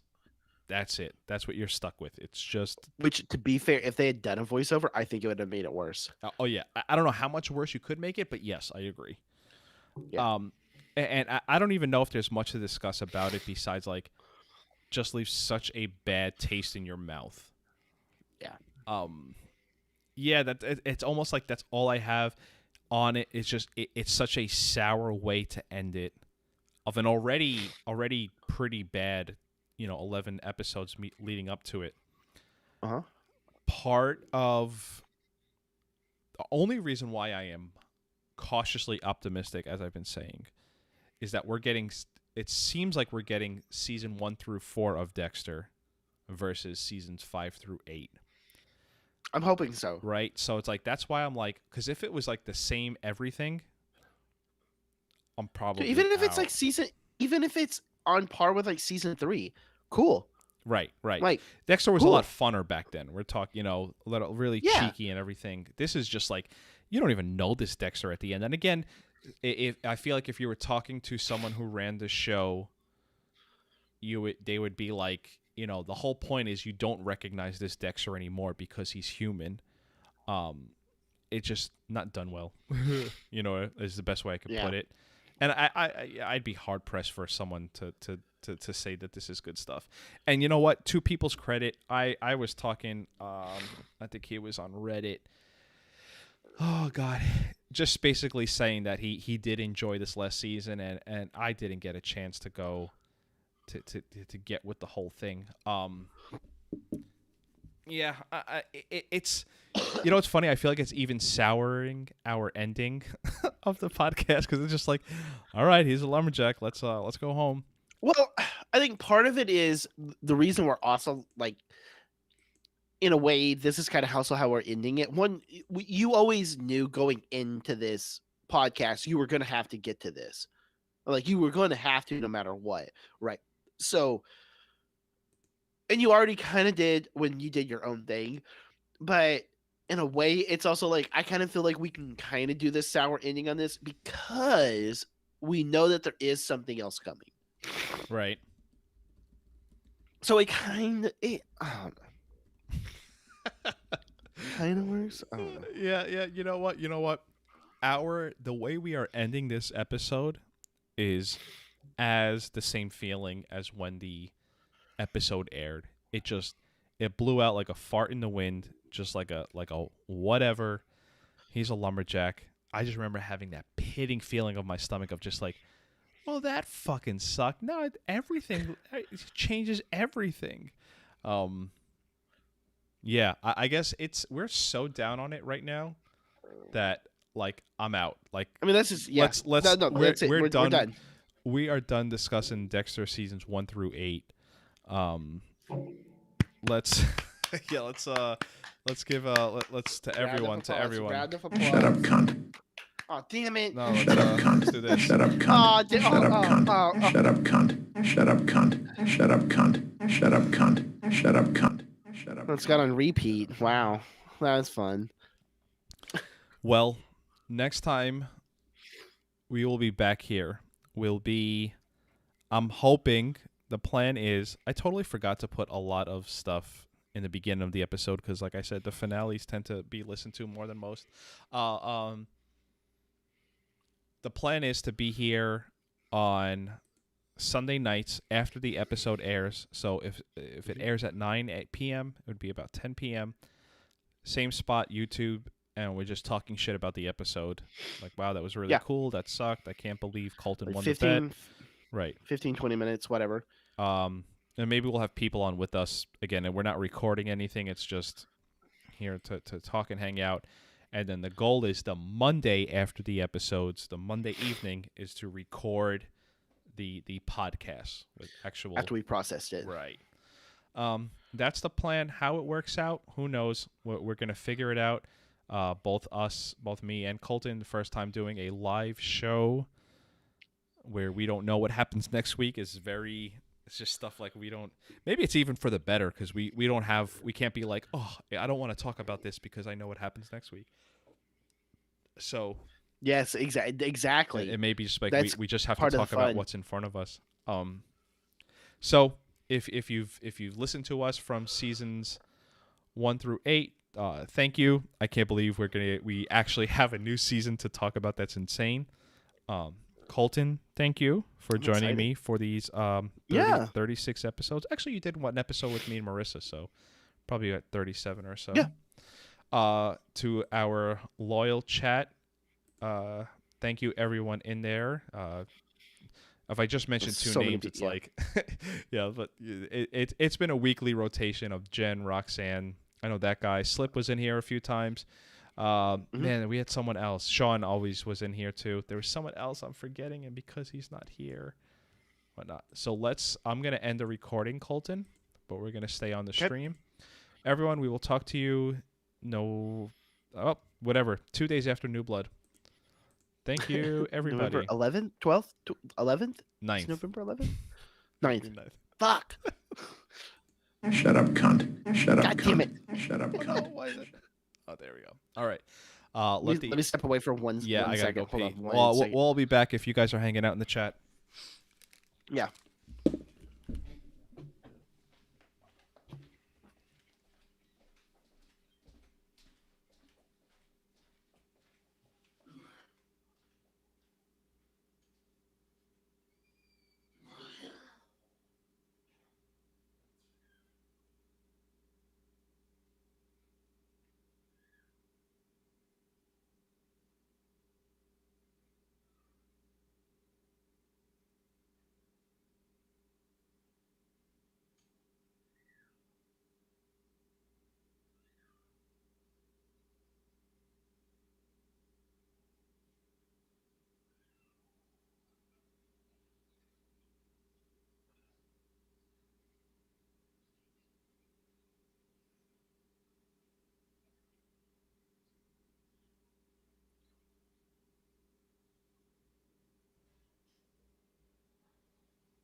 Oh man, is anyone still with us? So excited! Never saw me either, Roxanne. Yes, I am. I don't know how busy or not busy you are at work, Colton, but sometimes busy. my days are crazy long, and I have no idea how doing it live because you essentially have to block off Sunday. And Luckily, I Monday. don't work. My thing is, it's like, I'm like, well, luckily, I don't work Sundays, but Mondays are my worst day. Oh, So man. that's where I'm like, oh my God. I'm not against altering it because we may have to, just figuring out how it all goes, you know? but it's just something we'll have to see if we're going crazy trying to do Sunday Monday for a podcast Yeah. where we don't make money and we do this out of like a hobby. Maybe not. Maybe we push it later in the week, but yeah, we'll figure it out. But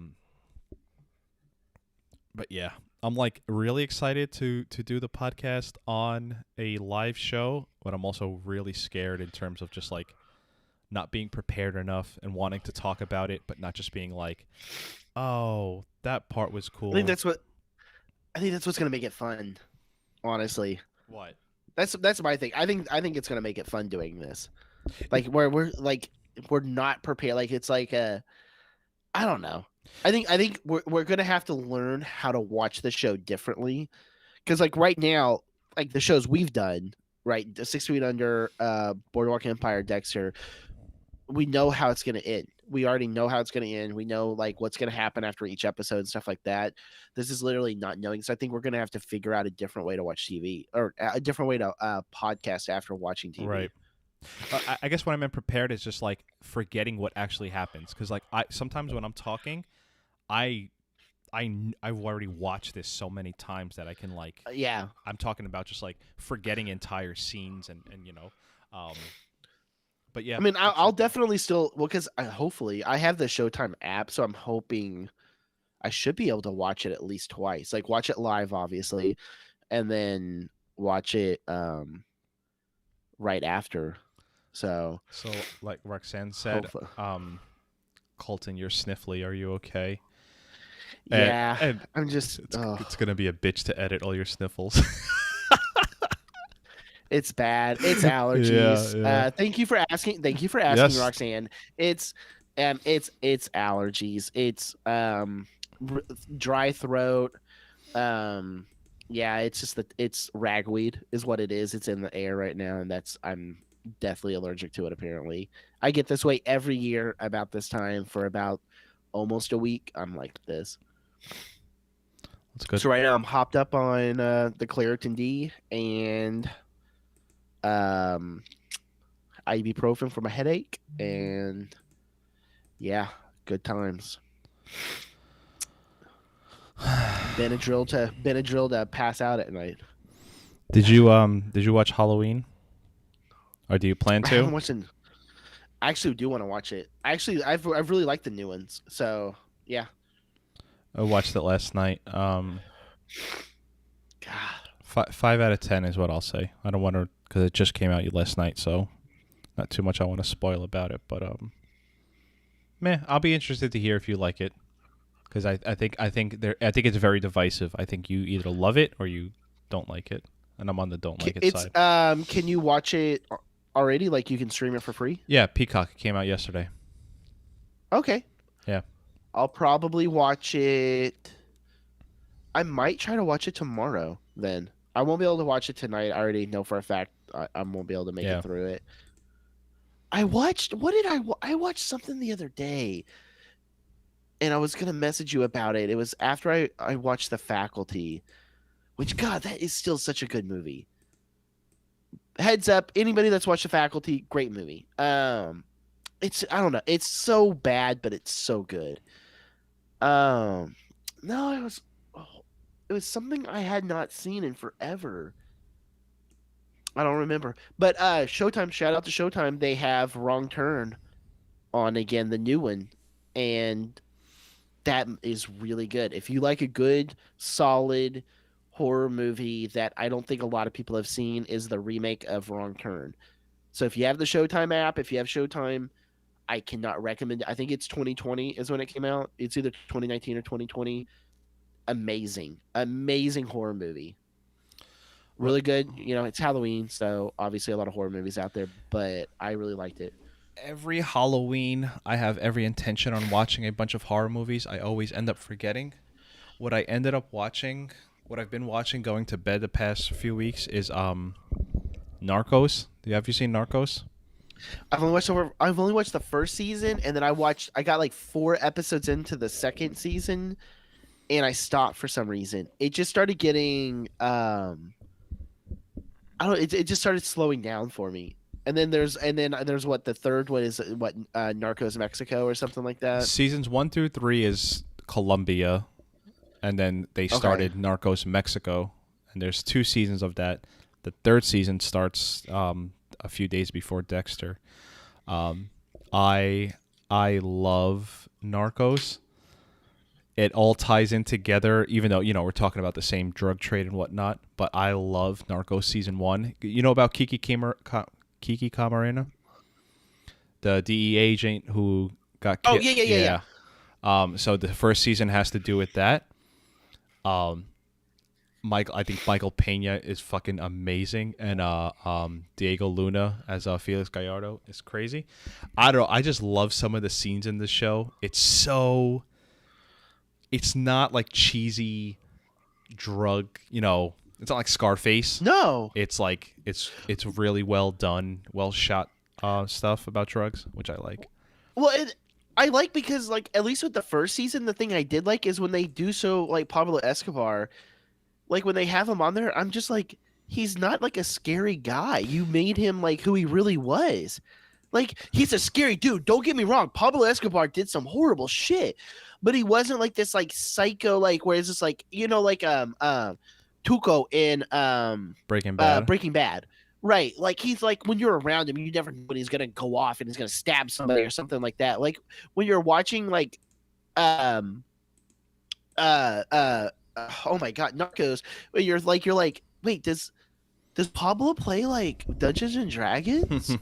Like, you could see him like doing that, and then like he getting mad at how it ends and he kills somebody or something like that. But they made him really realistic. When I was like, that's really cool. I really appreciate that. I started Narcos when it first aired. I think it was like 2015. I started it, but I got turned off because he was such a teddy bear.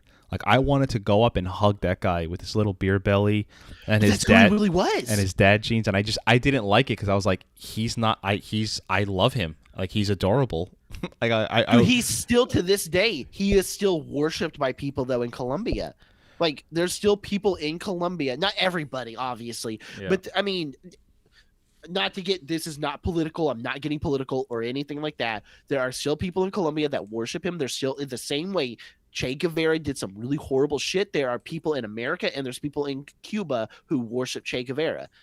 Like, that's just how those people were. They had this like presence around them, but that's also how they could get to who they were. It's because of that. See, when they get to Narcos Mexico, they definitely have plushy characters that like you love the villains, but eventually they all turn pretty bad. I don't think anyone from Mexico you're meant to like, even though you end up liking some of them. But I think season 3, I was gonna say, you're getting into like El Chapo and stuff, which it's just really cool. I was gonna say, but like that's how Mexico was different than Colombia. Like, Colombia had Pablo Escobar, but Mexico was like, no, we got El Chapo. Like, oh, how do you get the name? He chops people up. Like, oh shit. Like, never mind. Yeah. He's not a nice guy. He just kills people. Okay. But no, I know like all of season 1 pretty well. I've watched it so many times. Yeah, that's why I haven't been watching anything.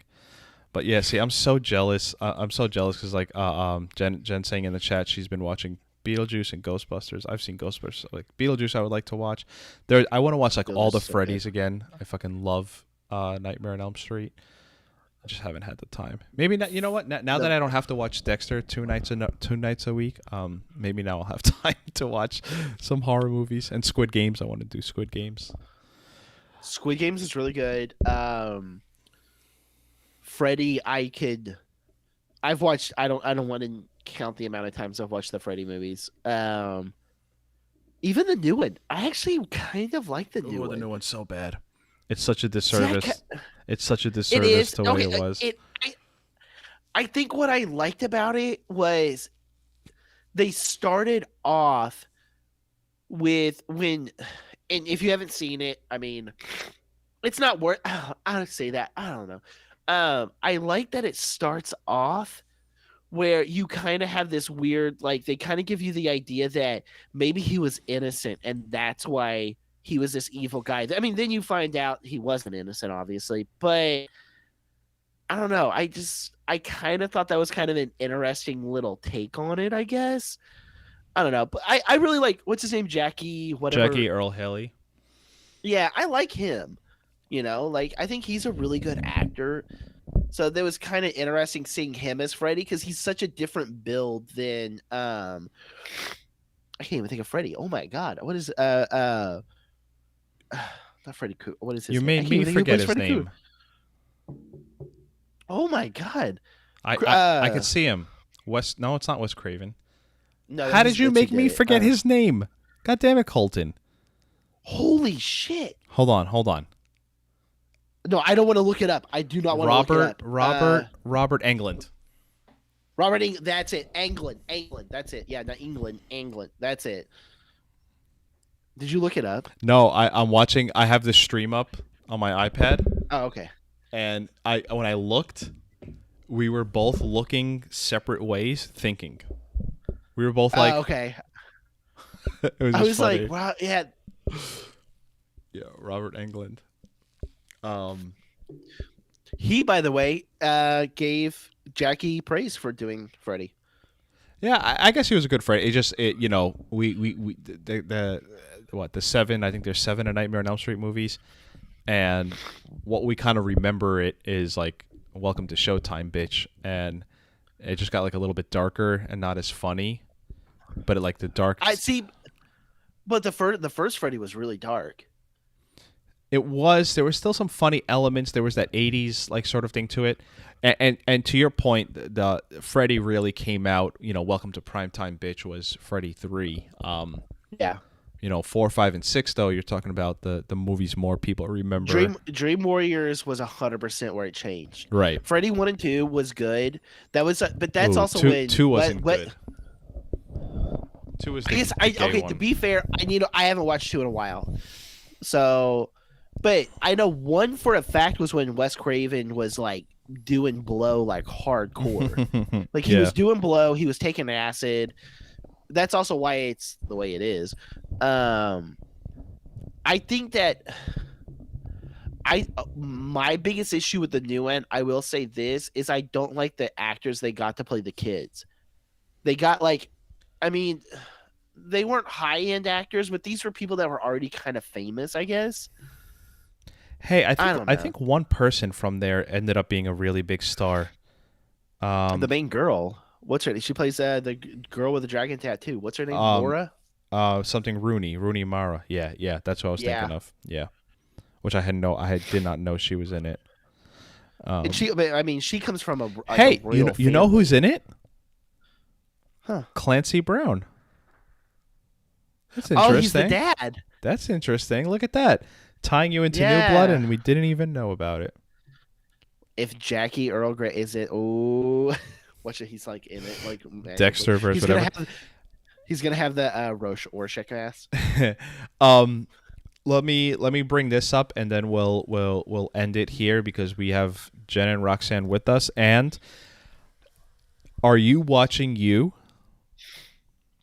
I'm not. I watched the first and the second season. Same. And wait, is this the third? This is season 3. This is season 3. Okay, then I didn't finish the second. That's what it is. I didn't finish the second season. So I watched season 1 and 2, and obviously the reason why this is important regards to what we're talking about because obviously it mimics Dexter so closely. Right. I watched season 1 and 2 and watched that prior to having a child. So the way our schedule works out is by the time we put Maurice to bed, usually Marissa is too spent and we have just enough time to watch basically an episode of something and then Marissa goes to sleep and then I've been working kind of crazy hours, so sometimes we don't even get to do anything. So season 3 came out Friday, 2 days ago, and I have to be real selective now in what we watch together. And it's kind of like where I'm starting to I don't want to say mature or grow up, but I was like, you know what? I would rather watch something I enjoy with you versus something I'm not crazy about. Like Midnight Mass, we got 2 episodes in. We haven't been able to keep it going. I'm really intrigued by Midnight Mass. She didn't want to watch Squid Game, So I made the decision, like, you know what? Watch you without me, because I don't. When we do have free time, there's other stuff I want to watch. And like, yeah, I just don't. Okay. I don't care about you enough. It's like how do I say? It's, you know what? It's good. I think it's meant for a younger crowd. I don't think it's meant for people our age. I think it's meant for people a little bit younger. And that's kind of why I stopped watching the second. I got. I don't think 4 it's bad. episodes into I don't the think it's bad if second? you like it. I don't want to say No. like if you like it, you're immature. I just don't think it's No. geared towards like my taste, I guess is what I'll say. The first season I really liked. The first season, it really got me, especially the ending. I was like, okay, this is kind of good. The second, I think what got me was the second had too much change going on in it.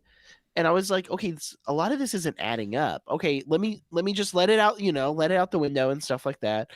But then when spoiler alert, if you haven't watched it, when the girl comes back in from the first season, the one that you think is dead, I was just like, I'm done. I was like, I can't. This is what is it? Gossip Girl. Like, this is like Gossip, which is funny because he's in Gossip Girl apparently. Oh, is he? Yeah. And I was like, this is some Gossip Girl stuff. I was like, I'm done with this. Yeah, it was, and there's a lot going on. It's very, all the episodes are pretty dense. Like, there's so much that happens. Yeah, I just know because it's the close. I think it's the closest Dexter. What do you call that? Type show you're gonna get that we've gotten since Dexter. You know, you get the voiceover. If I get some chance, yeah, maybe I'll try. Maybe, probably not. I think the chat was probably not. Yeah, Roxanne, check it out because I read that. Oh, Ted Lasso. Did you see Ted Lasso? So good. I just finished it. I heard Me it's and Meg so finished feel it. good. I heard it's like such a good feel good show. It is the most feel good show I have watched in so like. Every time I watch an episode, I can smell him giving me a hug. He's like he's right here, and he's just going, Colton, you're doing it. You're a good You're doing boy. it, dude. You, if I was to have a son, he would be just like you. And I'm just like, thanks, Ted. Like, Meg's over there crying. She's just like, that is the greatest guy. Like, dude, it's good. Ted Lasso, great, yeah, fantastic show. I've been meaning to get to it. It just time. Best Apple show I've watched. I've yet to get through an Apple TV show except for Ted Lasso. That's the other TV part shows too. have I not been all can't that believe great. it's so popular. It's on Apple. I don't even have Apple. Yeah, it's only I'll download Apple. it. So no, I've tried to watch the other Apple stuff. Like there's like Meg watched the Newsroom. She said that was really good. I just couldn't. Or not Newsroom. Is it called Newsroom? I think it's called Newsroom, or Good Morning, whatever it's called. Good Morning Show. I didn't watch it. I couldn't get past the second episode, even though they have a second one coming out of that. But Ted Lasso, can't recommend it enough. It's worth it. It really is. If you can hear me, just stay right there because I'm downloading your audio. Because I wanna bring up something really quick before we close out. 17 seconds on this. 14. Wait, can you hear me clearly? Yeah. Okay. So to Jen and Roxanne in the chat, something that is completely underrated, and it's a joke that goes unnoticed every episode, and Colton has been doing these jokes, and they just don't make it to air because I would have to do all this explaining like I'm doing now, but every episode Colton will, when he comes into the Zencaster, we record on this other website, and you have to name who you have to label who you are. So if you were coming into the room, it would say what's your name, and you put Colton, you put Victor, whatever. My thing is stuck as Digging Podcast because I'm like the account creator. But every episode, Colton, like this episode, if you were looking in the thing, you'd be like, all right, well, who's in this chat together? It's Digging Podcast, and then it's so stupid, but it's so funny. Oliver's neck pen. But every episode, because there's episodes Colton does like Travis's mommy or something like What was it? The first one I did. I'm trying to remember the first one. You were dying. They're from always it. they're always like the most stupid little things about the episode. More like I think it was like Zach's brain or something like. Just always, it just Well, it was what started. It was I was like, there's a local radio show here, and it's they there's certain sayings that people will say where it's like, oh, that would be like the name of my metal band. So I try to like when I watch the episode, I try to watch it and I try to come up with like a metal band name, and I'm like Oliver's Neckpin. Oh, okay. Let me see. I may have them from other episodes. No, I don't, because I end up combining them and then I delete them. I don't remember which. I think it was either the first or the second one of this season was like my absolute favorite, and you were dying laughing from it. I don't remember. I can't remember. I know. I thought I kept them, but my podcast files would get so large. Oh, here's one from Swim Deep. Let's see what it is. It was Hannah Banana. It's really fun. Oh, here we go. I have another one. Colton, not clever. That was probably one I couldn't figure. Yeah, Colton, not clever. That was probably the first one I couldn't figure something out. Shit. Let's see. I'm going through the little thing here. Oh, we have another one. Oh no, you must have been off your game. It's just Colton. I was like, there was like one or two where I was like, I don't have nothing, and I just say Colton. The Yank. I don't even know why. You just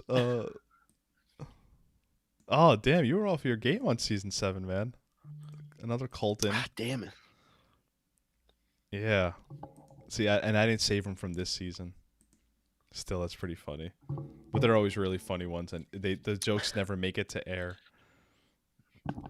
No, because it's just this is like I have to explain everything I just did. You and me, and now you, me, Roxanne, and Jen. All right. Well, I'm gonna close out because I'm probably gonna do some editing now. Because I don't know if I have time tomorrow, but all of my sniffles. Sorry. Yeah, there's gonna be a lot of that. The only reason why is because I think you could hear the sniffles have some phlegm in them, so they're like heavy. Yeah, I'll go like that. Yeah, yeah. Yeah. Sorry. No, it's bad. It's no. Hopefully I'm better in 3 weeks. Hopefully, you mean? Yeah, we got to be on our A game, or whatever game. All right, Jen, Roxanne, Colton, thank you. Anybody else that's on? I think we have 2 viewers, so it's definitely at this point we should have just invited them into the stream, the Zoom, because this feels like whatever. Okay, thank you all, and in 3 weeks maybe I'll have a mustache, maybe I won't. Maybe Colton will shave his beard. Jen's what happened? Jen's got a good point. She's like, "What are we gonna do after New Blood?" We're gonna What are we gonna do? Just go away. Oh my god! I didn't mean that. Like, I don't mean Jen go away. I mean, like, what are we gonna do? We're just gonna all go away. No, he's telling me to go away, Jen. Don't worry.